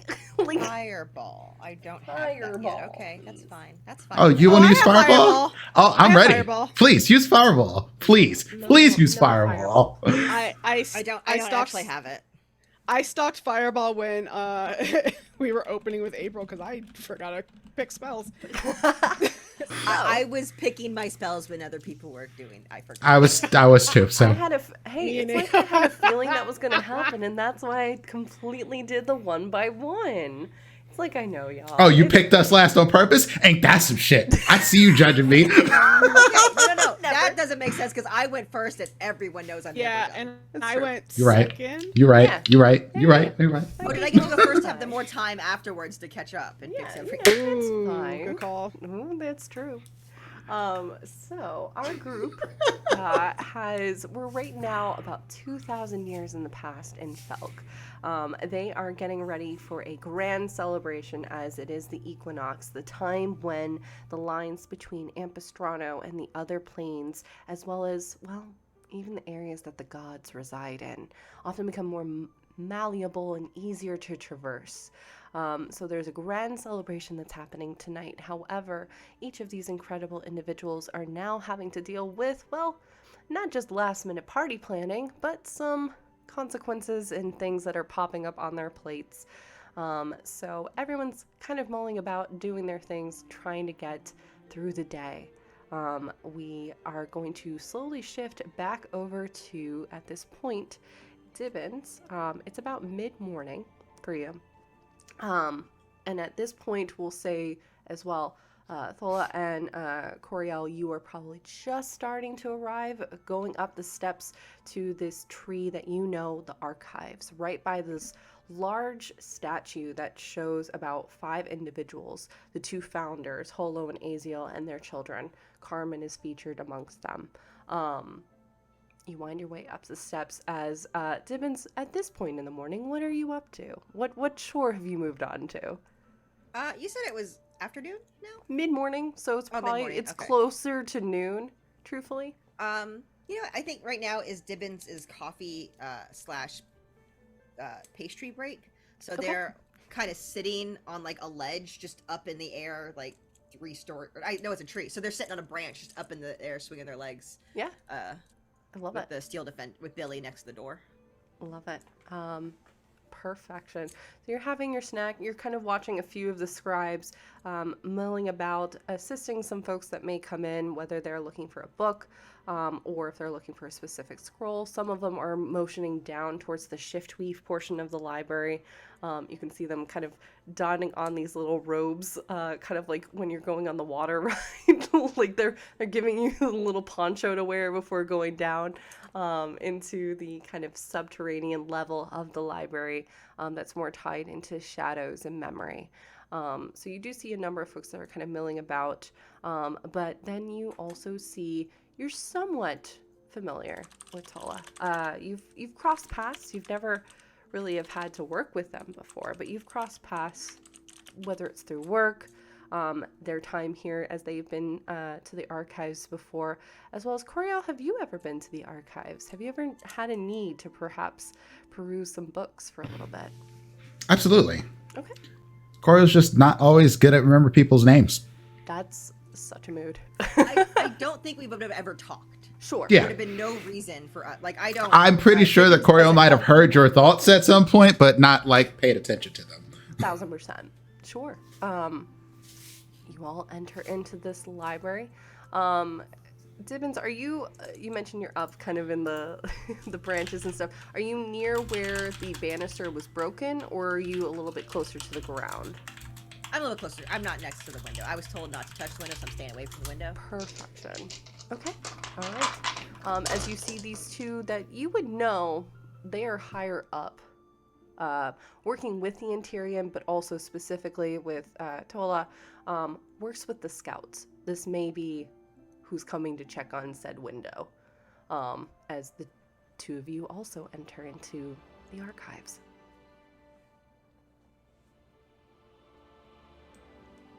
what do you do?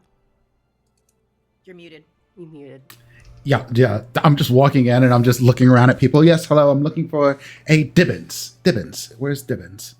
I think when you say Dibbins, he's taking a drink of his coffee and he just spits it out.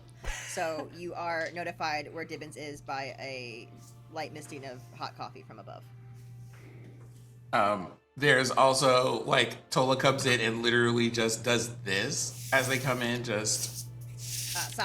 Sorry. And then Dibbins awkwardly climbs down the tree. Tola just very casually and slyly hands Coriel a rock. Coriel knows what this rock is for. It's a rock that is enchanted for just quickly cleaning garments and things. Oh, thank God. Dibbins. Oh, if it was thrown at Dibbins. Anyway, just. Dibbins gets down. Hello. Does a little bow. Bows it. My name is Dibbins. An artificer of pretty significant talent and in this day, possibly the answer to one of our questions. Oh yes. I take care greet of the Dibbins and Goblin. Oh, in your.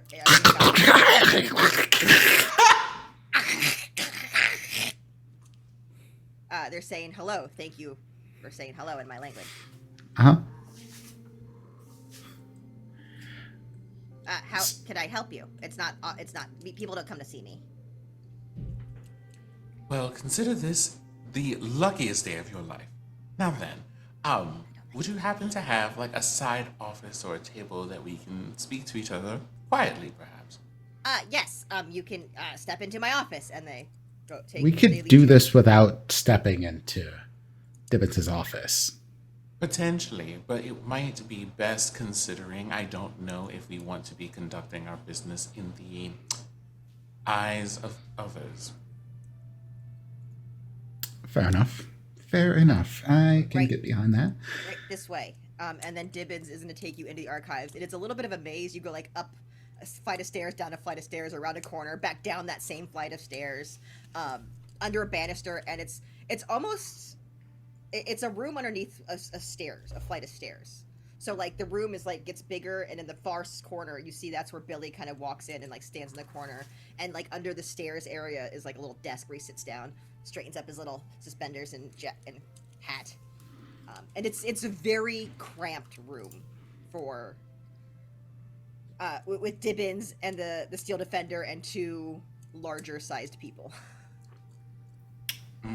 I can understand some of your concerns, dear friend. Oh, please have a seat. And he shoves a pile of books over to Thola, where you could sit down on, and just like a big can, like a trash can for Coriel to sit in.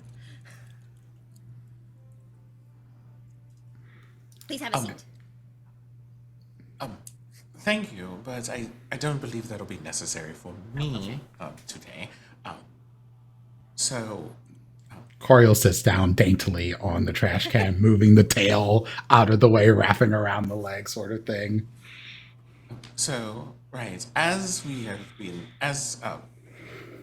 in way of formal introduction, my name is Tola Suni of the Lunar Harp, and here is Coriel Astra Sephiris.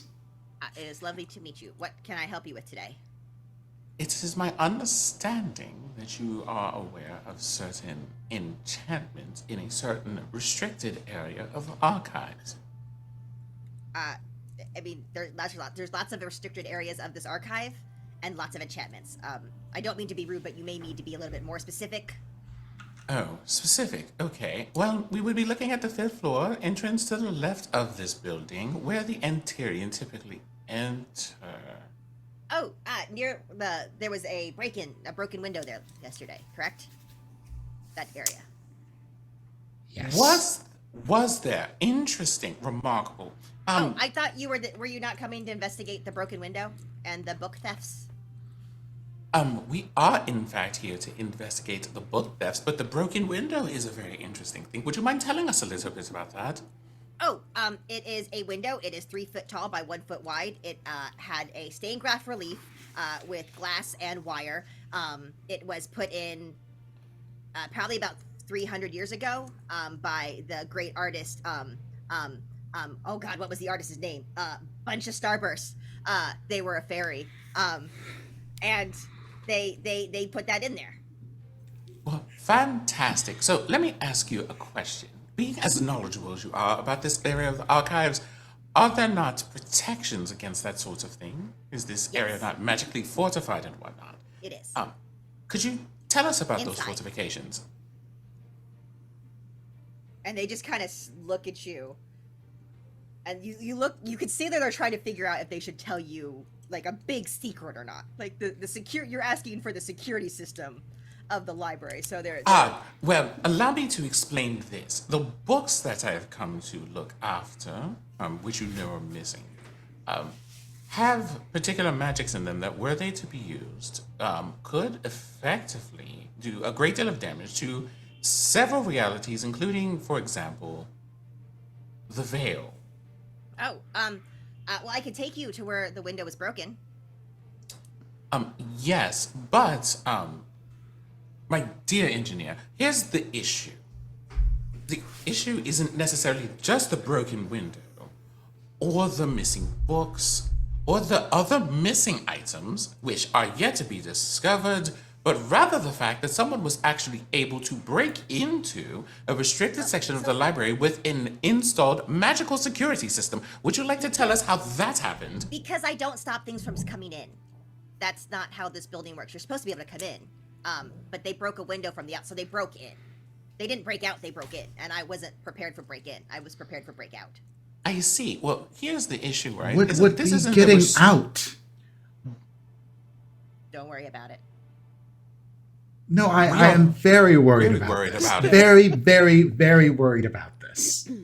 I feel like Coriel and Tola would say that in unison. I mean, we have a restricted section, and we have books and people and things and people and books and other people who've come in. Like, there's sometimes you don't want things to just run out with a book. Dibbins, So we have a Dibbins. way. Just Yes. for a moment. Understand where I'm coming from here. I am one who looks into things like this, crimes that happen within our fair city. I need to find out the answers to who have done these crimes, Okay. particularly when there are potentially world-shattering, life-changing, ending the things.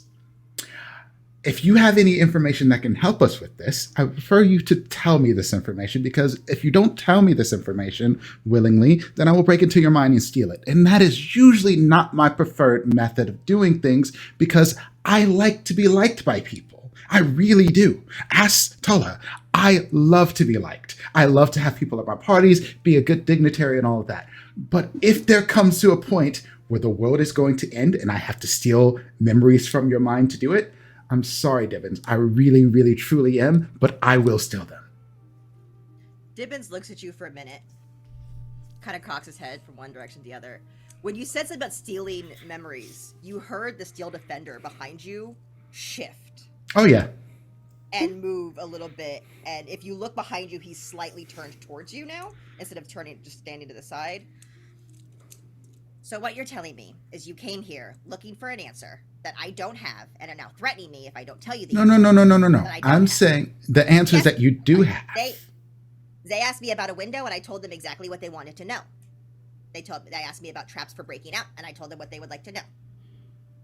Well, I still haven't gotten the answer of exactly what those enchantments are, and that's important. So, if you would like the entire list of enchantments, we have anti-scry, anti-protection, good for evil snares, prismatic veils. We have an imprisonment field. We have anti-magic field. Okay, we have something real bad downstairs that Dibbins? keeps you stuck in spots. We have an Oh, wait. holy aura. We have alerts. We have magic bells. just- that they do things. I see. So, a question then. With all the enchantments that were in place, because those are important, you said they did not keep people from breaking in, but they should keep people from leaving. Yes. So here's the weird thing about magic.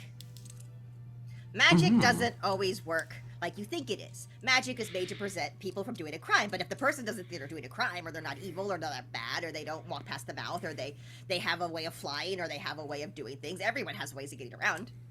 I see. I do have one final question Or then dispel. for you. Dispel magic works really well to stop things. I see. Well, a then rock. I have but one more question, if you would not mind. And this one you might want to take a moment to ponder carefully. How would someone casually come across the information required to know exactly what window in the restricted section of the archive to break? So you're To asking. my knowledge, according to the report, there's only one broken window, one damaged Yes. area of the archive. Yes, that is true. That indicates a certain level of pre-found knowledge and precision. Give me 1 second. Dibbins is gonna climb up a little ladder and pull out another long, big scroll and pull it out, and then whip, and then unfurl it, and they're gonna hand it to you. This is everyone who has signed into the front door of the library in the last year. So anyone who has come in the archives, who has walked around, would be able to find the hallway. That Right, is not an can I- restricted hallway. Right. Can I... So if you ever have gone into a building and said, hey, that's a secret hallway, and you're like, haha, I know what window that is, if you look outside, you could break the window and come inside. So it was a I don't known think that vulnerability. Then no one did anything about it. No, it was a window in a building that someone broke a rock through. I don't think we But- put windows in buildings especially expecting people to use rocks to break them or to come inside, but that's what someone did. Well, more to the point of why was something that was so valuable placed in a place where they could break into a window, fly in, or climb in. I'm maintenance. If you would like Okay, to speak with the head fair enough. archivist, Yes, they're the that ones who would- set where everything Yeah, is, that and would be they're the ones good. who tell me Because what I to would do. think this would might stress you out. I mean, think about this. Like, did you have to clean that up? I did not touch the window. I was told not to touch the window. I did not touch the window. But you did clean part of it up already. I did not touch the window. That did not answer my question. I I did not see. clean up the window. You are right. Dibbins. Yes. Dibbins. I think I need to If take I- a walk before I. If I were to somehow wander into said section of the archives, would I find the debris of someone having broken into the room? No. I cleaned up debris. I see. I need you to tell me where the debris is. Oh, hold on. Billy, leg. And you hear thunk, poof, as like part of his leg falls off and all of the trash that was in his leg just spills out on the floor behind you. There it is. I see. Do you happen to have a bag that I can use for this? Yes. I suppose, although there's a clearly open window, I would Just- like to ask the direct permission to access that area of the archives so that we can have a look around. Yes. Yes, please. that is not a restricted section. It's only restricted once you get past that hallway. So you are welcome to walk there as long as you're in the building. Pardon? Okay. Okay, Okay. so the way Okay. a building works is there's a bunch of rooms and a No. big room, and then there's a hallway that connects the rooms, and not always, and not only the rooms themselves are restricted, not the hallway to get to them, because next to the restricted section is also So, a lavatory, and so people can just go into that one, and that one's not restricted. So that's why we Unders- can't restrict the hallway. Also, at the very end is another janitor's closet that we keep extra supplies in, and extra people need to get in there sometimes. Understood. A question, Dibbins. A very important one, because you are answering very important questions today and doing a wonderful job. Here's the question. Is this area of the library not in fact enchanted to prevent the entry to said section of the library? The one that I am trying to go to, in fact, unless they This are part section of the should be- Antarian? Yes, the section they got into should have been protected. Excuse me, should have been? Yes. Oh, this is interesting because those are very different sentences. Would you like to Asking tell about us the what that hallway, means? Not the room. Susu, The room itself had Susu. protections, but This- it did get dispelled. And Dibbins is, I'm just gonna keep muttering quietly. Susu, No more questions. I don't think they're going to be very good at helping at this point. Let's just go to the window. My dear friend, I do believe you are missing the very important things they are telling us without saying them. Yes, I absolutely get what they're saying, but at this point, they are wasting our time. I see. And it's not their intention at all. So, all right then, rather than going to the archives, do you want to go to your office building and figure out what mind-controlled person walked in here? Or do you want to ask them additional questions? I can remake the window. Well, you certainly can now. We have the material to do that. By the way, that debris on the floor is the thing that you were asking for. Yes. Oh, but you need to be careful about the prison spear at the edge of the door. Well, thank you so much for all of that information. You're welcome. Let's take a point of inspiration, please. I hope everyone understood what they were talking about. I actually understood what you were saying. Thank you. Coriel takes your hand and shakes it very gently. Thank you for all of your help, Dibbins. You've been fantastic. I appreciate you so very much. And I apologize if it came off as a threat. It was not meant to be a threat. It was just wanting you to understand the gravity of the situation. I apologize. As you're holding Dibbin's hand, you feel like a little bit of static shock. Oh. It's okay. I wasn't that worried. I have protections too. Good. Personal protections are important. I wish the library or the archives had more protections as well. But that is a problem for another day. Oh, I will. Don't you worry. I absolutely will. Now, that being said, is the head archivist in today? I don't know. They don't tell me their schedule, and I have not seen them, but I'm guessing no, because I have not seen them, and usually they make a very grand entrance. Oh, well, we're going More to grand have than to- my entrance? I didn't see your... Oh, I mean, I guess I saw you walk up. I'm very, again, sorry about the coffee incident. Yeah, that did kind of ruin it. I'm not used to people asking for me. Well, we do have to admit that entrance in particular was not very grand, but surely some point at this day you will make up for that. Oh, here. And Dibbin's gonna hand you both 2 little rocks. If you... Sending stones? No, they're security devices. If you get into problems, just squeeze the rock really hard. It's gonna make a really loud noise and I'll come running. How about this? Dibbins, is it okay if I link us? I don't understand what that means. Just... And I touched Dibbins' shoulder. Dibbins? Sorry, that scared me. Hi, hello. You don't have to speak out loud. Okay. I can now reach you as long as you stay on the same plane. So don't go to another plane. Just letting you know, it depends what part of the archives you go into. Sometimes you can walk into other planes, but if you go into the wrong section and the wrong plane, so I don't know if this is always going to be the right I am way aware. to connect, but I think, okay. Thank you, Dibbins. You're welcome. Oh, Polo, you can speak to Dibbins as well. Tola's chuckling. Zola and Choreo, can you roll a Arcana check for me, please? Absolutely. This is what I'm good at. That is a 29. 29. That is a 28. 28. Nicely done. From the trash that Divins now shows, you do see that there are fragments of, it looks like banisters and pieces of the window, not the window itself, not having touched it, but some of the glass that came out into more of the outer area of the specific room.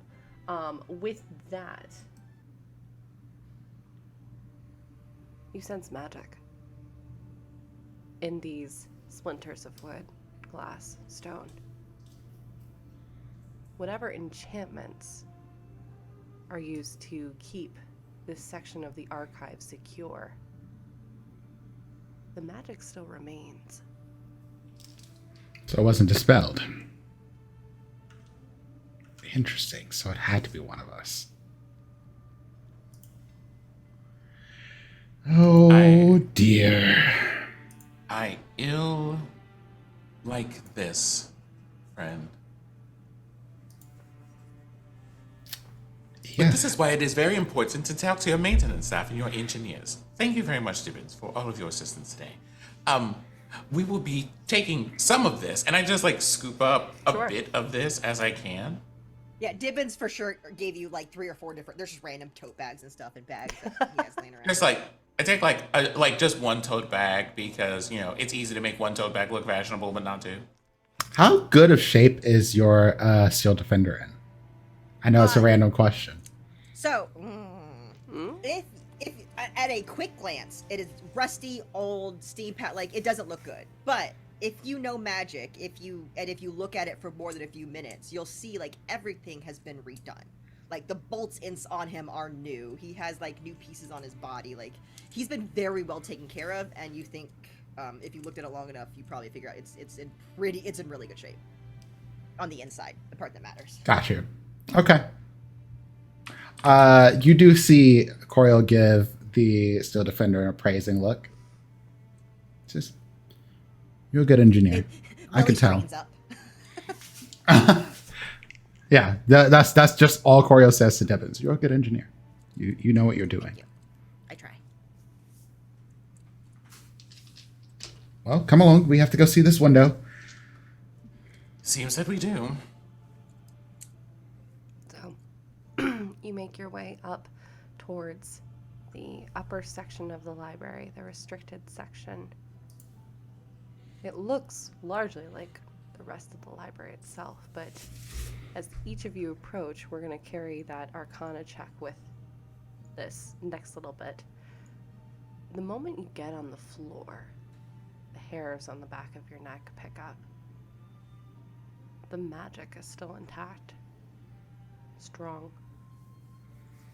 It's very faint, but you can still see the silhouette, the threads of the different spells, the different intricate patterns that have been woven to completely encompass this section of the library.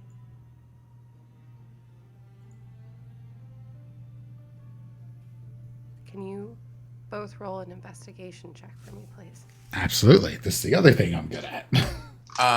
You said it's an investigation? Yep. Whoop.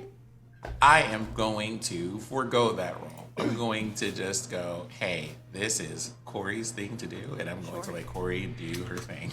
I will tell you that once Corey got up here and figured out the magic was still intact, she has been absolutely paying attention to nobody or anything else. Yep. This is world now. This is my world, and this is the only thing that exists.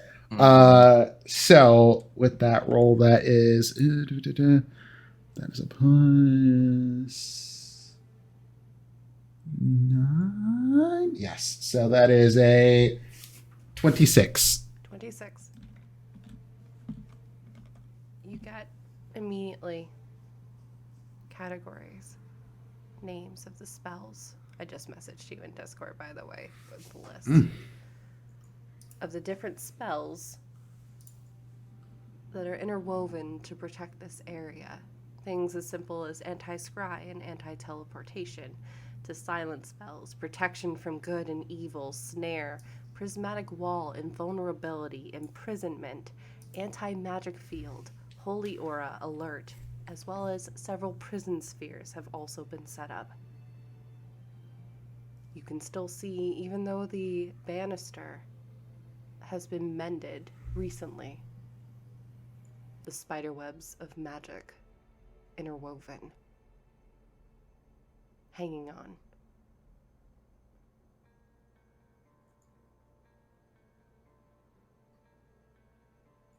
How? It's just like that's the word that just comes out of Corey's mouth, just like in bafflement that someone managed to do this. Like, so this had to be somebody incredibly powerful to get through here, to get through all of this, to break this fucking window even. Like, so Jordan, because I'm more into spying shenanigans. Sure. Would I know of a way that someone would be able to bypass protective basically like abjuration magics like this to do what they did. Roll a history check. Okay.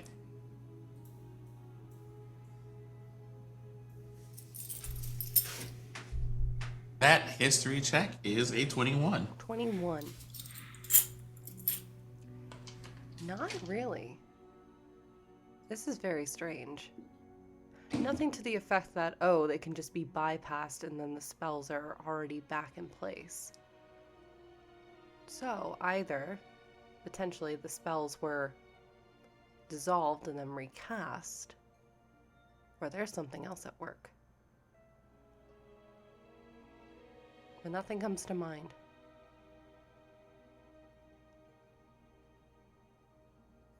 And that's at a history of 21? Should I have added a d12 to this? I mean, you're welcome to add a d12 and see if that will change. Okay. And I just got one. I might as well use it. Ooh, it's an 8 out of 12 too? So, like, that's a 29 now. Okay, with a 29, you have heard through your spy intel. There were some reports coming in from Jorix of individuals that had attempted to do a similar break-in. Instead of a library, it was, well, one of the main mages of Jorix, serving on the council to the king himself. There have been the reports of several stones that had been used to siphon the magic, temporarily stopping it. And that's how they were able to bypass and thus actually murder the head mage, Cromwell, while he was asleep in his chambers.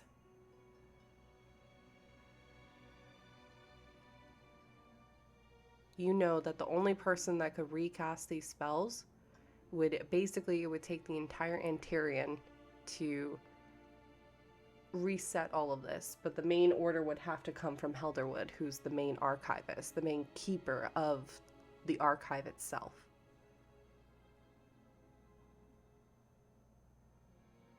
And to your knowledge, Helderwood is not that powerful. They are powerful, but not that powerful. And certainly there would have been traces of the magic being a bit fresher and not exactly as it was before. Correct. This seems like it happened and then it reset like a timer. So the spells were not dissolved, but temporarily put to sleep Paused. for a little bit. Yeah. Paused, and the timer then was reset when the electricity, when you lose power, that all of a sudden the current kicks in. You just see a pissed off Coriel do a snap and then the windows back together and just like fuming, just pacing now. Just So and you see me walking like along the room and touching things gently. So Coria, well, yeah, part of my trade, I do hear a thing from time to time. There was a. that's why you're always it's like, invited to this the is me parties. just absently walking around the room. There was the unfortunate murder of the head mage Cromwell over in Jorix. Do you remember that? Yes. Do you remember the details on that case? I do not. It's probably in one of my notebooks somewhere. We might want to look for, in this room, a stone. There is tell of a stone that temporarily can suppress magics that they use to break into the head mage's home. I have to wonder if that rumor is true. Perhaps that might be what happened here.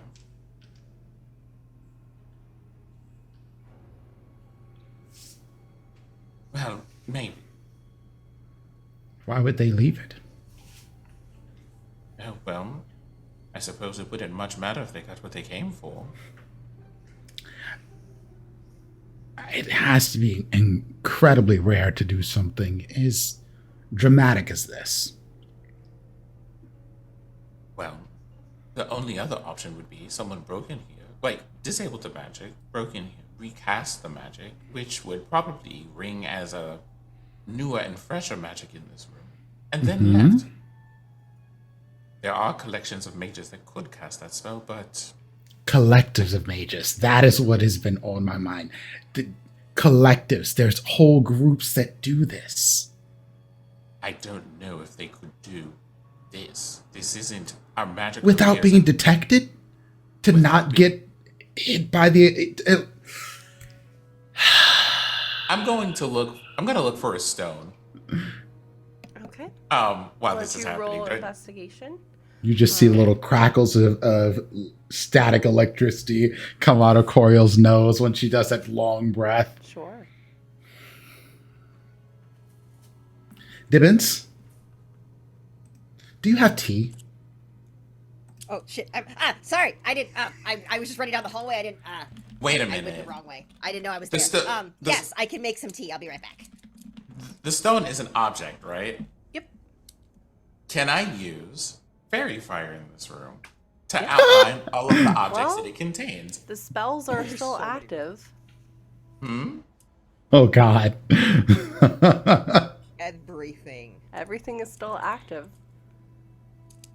But it would let me go like, here's every object in this room. Potentially, there is an anti-magic field up, so I did not cast a spell. yeah. Cyanics no, I'm don't saying do fairy spells. fire. So if fairy fire was Oh, I know. cast, Oh, but I yeah. know. I would be like, Okay. Oh, if Paula, you're looking for a don't do specific that. magic object, I also might be able to, and the Very spells well. don't work on me. If that's the case, then spells don't work on you? What? Wait, what? I mean, it's, And actually, it's- with it's- that, I think the camera's gonna pan over to Fair, who's been very Kara. patient, and I appreciate you trying to get everything. And I just realized how dark it's getting in my. I was like like, the longer man, you don't talk Fair's to setting the men. mood. So, at Like, this- oh, I'm still. Oh, you're right. I'm still here. I wasn't just. I was just in. I honestly was in my own world, just shopping over here. no, so I it's fine. appreciate you. I know it's. Again, But also, 1 second, because I'm like in the dark. Hey y'all, just a reminder, if you would like to go check out our Patreon or our YouTube, we're almost, I think we're like 12 followers away from 200 on YouTube, which is really cool. So hey, go check that out and you can catch up on all the ridiculous shenanigans of season 1 of Ampistrano, as well as some other crap that we've also done, because my brain gave up as I was talking about this. This is fun. So hey, go check it out.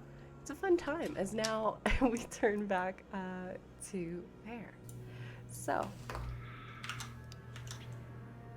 you have left, at this point, we're going to take it back in time a little bit. You have left the Earth Genasi to keep guard over the room, the oracles, the Anthus tiger missing. What do you do next? I think I said I was going to go find. Samari? Thank you. I got you, boo. I was close. I almost said Samara.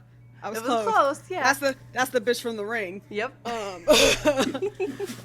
Yeah, I'm gonna go find Samira, if I can, because I know I already sent them off somewhere, and now I have to find them again to send them off in another direction because Sure. shit's going down bad right now.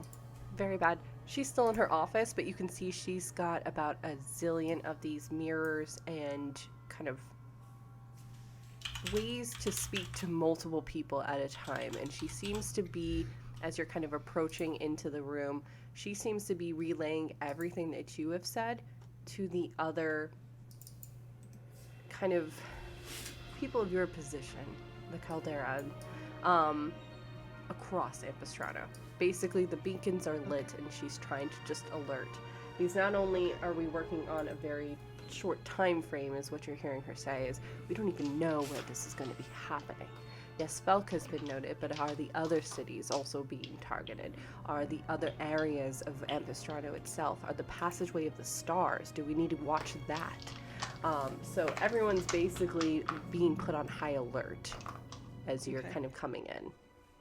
As I come in and I see Samira in this meeting, I don't want to like interrupt or even say out loud like what's happening in case Sure. like not to incite panic. So I'll just like message them and say, "We have another problem here."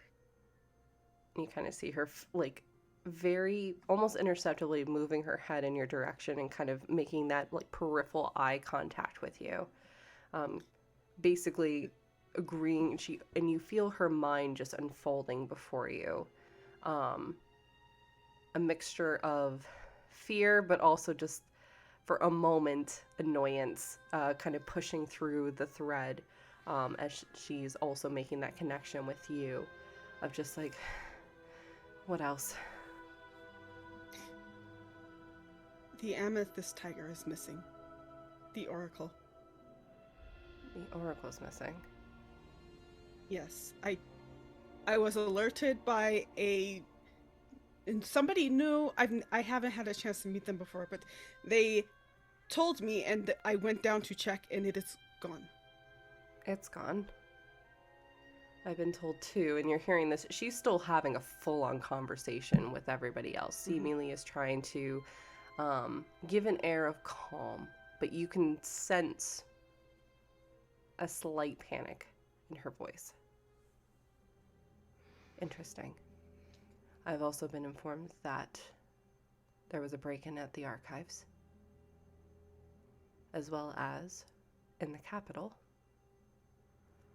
Cedric Whitlock has gone missing as well.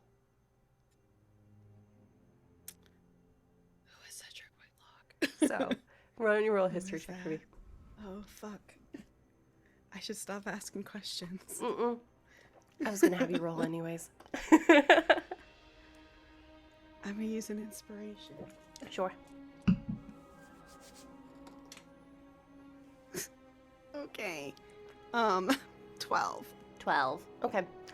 You have heard of Cedric Whitlock. He has been to Felk. He is not necessarily a Felk native, but he has definitely spent a lot of time here. Human man, kind of longer hair, usually found himself to be tagging along with like Carmen, Javian of the archives, following a little bit after Holo and Aziel, the founders as well. He spent some time recently at the Unitel, that sacred area just outside of Felk, where Sparks, which is the main magic hub, is over there. Kind of a area where the thirst for knowledge gathers. He kind of ingratiated himself with Sparks. There had been reports that he had found a flower recently that seemed to zap magic from the surrounding area, as well as some stones that, by the reports, seemed to have fallen from the sky. He had taken this knowledge, at least, to the Antirian, who kind of just shut him down. And not wanting to take no for an answer, picked up and went to Jorix instead to further his experimentation and research. That's what you get with the 12, at least. You mean that upstart who came in and ingratiated himself and then caused problems later? That Cedric? Yes. And when you say missing, do you mean he has been abducted or he went into hiding somewhere? I mean, there's no trace of him.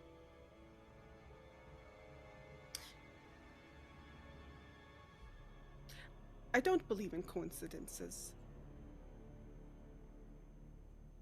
Neither do I. And I mean, if there is one thing I do know, is that the easiest answer is usually the right one. This is why you're second in command.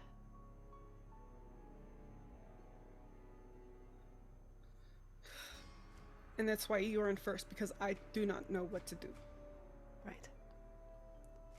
My concern is that the Antirian is already aware of this and hasn't done anything yet. If we're hearing about this already, how long have they known? They have to be, because he went there first and they rejected him. I wonder if there's more that's happening with that. Can you get in contact with Marco? Discreetly, of course. As well as, fortunately, it looks like we are going to have to tap outside of our organization a bit. Well, it sounds as if what's happening here is happening to other organizations, so Agreed. we need to band together. This isn't about us being individuals anymore. Correct. We're going to need to get in contact then with the guard dog of the Antarian then. Oh no. Sorry, Coriel, yeah. Okay. It's fine. You know, we get along just fine. It's just sometimes she can be a lot. Yeah, I've picked up on But that as well. It's fine. We can work together. I honestly, if I know her, she's already involved. True. And knowing Coriel probably is already working with Thola as well. Yeah. And you may want to get in contact with, I believe his name is Dibbins. He's one of the artificers that keeps track of the archives. He might be able to, perhaps what happened there happened here, and that will give us a starting basis to go forward. Now she's saying this too, you can see she's wrapping up the conversation, having that air of everything is calm. Have a wonderful equinox, all of you. And I will talk to you if any further developments, but just let me know. And you kind of see the slow mirrors kind of all slowly coalescing back to normal. So you see her reflection and you see like a moment of like tense on her face and cringing as she realizes like she's just staring at like 20 something mirrors of herself and she hates it for a minute. It's a little off-putting all of a sudden. As she then turns fully back to you. Yeah, I think that would be the best bet, but we need to move with discretion and we need to move quickly. Yes, I have told... What is the Earth Genasi's name again? I don't call him the boy. Boy! You would know him as, hang on, I wrote it in my notes and I'm scrolling back up.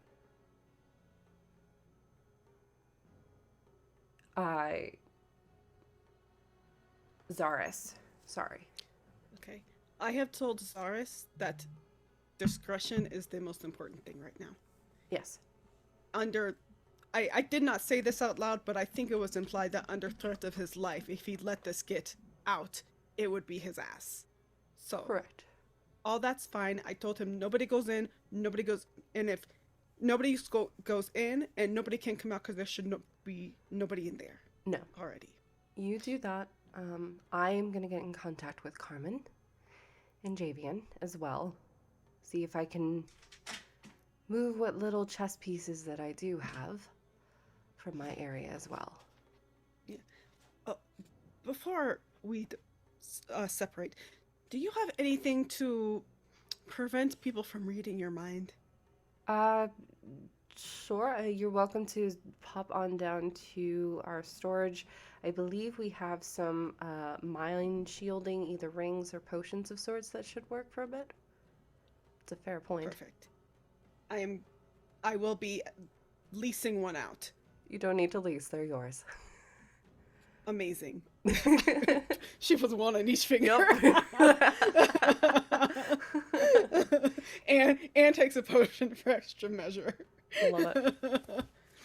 Wonderful. Can you roll an Arcana check for me, please?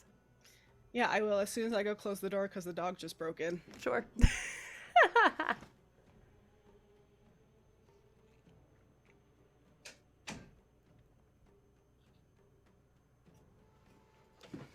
He is a menace. Gotta love it. His name is Prince, so that makes a lot of sense. For sure. So, you said Arcana? Yep, Arcana. Hey, that was cocked. 22. 22. With your ring now in hand. For a moment, the light in the room flickers around the mirrors. teal eyes staring out from shadow.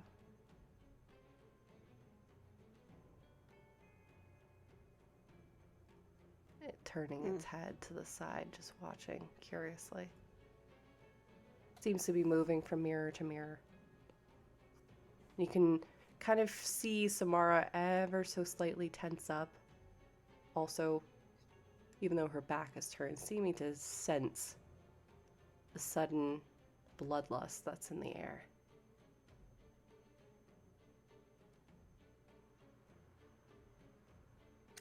Message. Yep. The eyes that I saw in my vision. They're watching us right now. They're in the mirror. I figured as much. That means we're being watched, regardless. All the more reason to have our intentions be hidden as much as possible. Correct. If you would like, we can do something about having our intentions hidden right now. That would sound great. And at this point, you realize for a moment that the eyes have been what you've been focusing on. What looked like dust particles in the air have been slowly coalescing into a hand. This seems to be looming just over Samari's shoulder. And that is where we're going to end for this week. You bitch. You absolute bitch.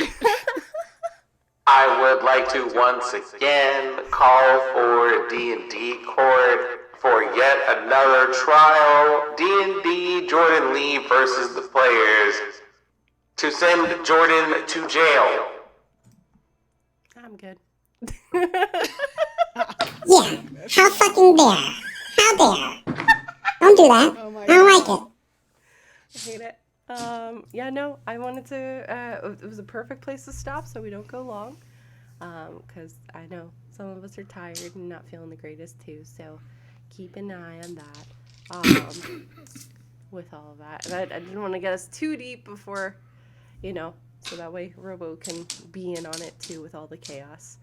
Yeah, this was part 1. You mean I gotta wait 2 weeks to play this character again? Yeah, you do. Ain't that some shit? Yeah, you do. I know. I'm loving everyone's characters. Everyone's got such a unique and interesting vibe. And then once again, April, with the fucking comic relief and just the Someone brilliance wrote down my that character you name, are. right? It's written We know. down. You wrote it down in the cast chat. Okay, good. Yep, we know. I don't want to forget who I am in 2 weeks. Nope, we got you, boo. Amazing job. Amazing job, all.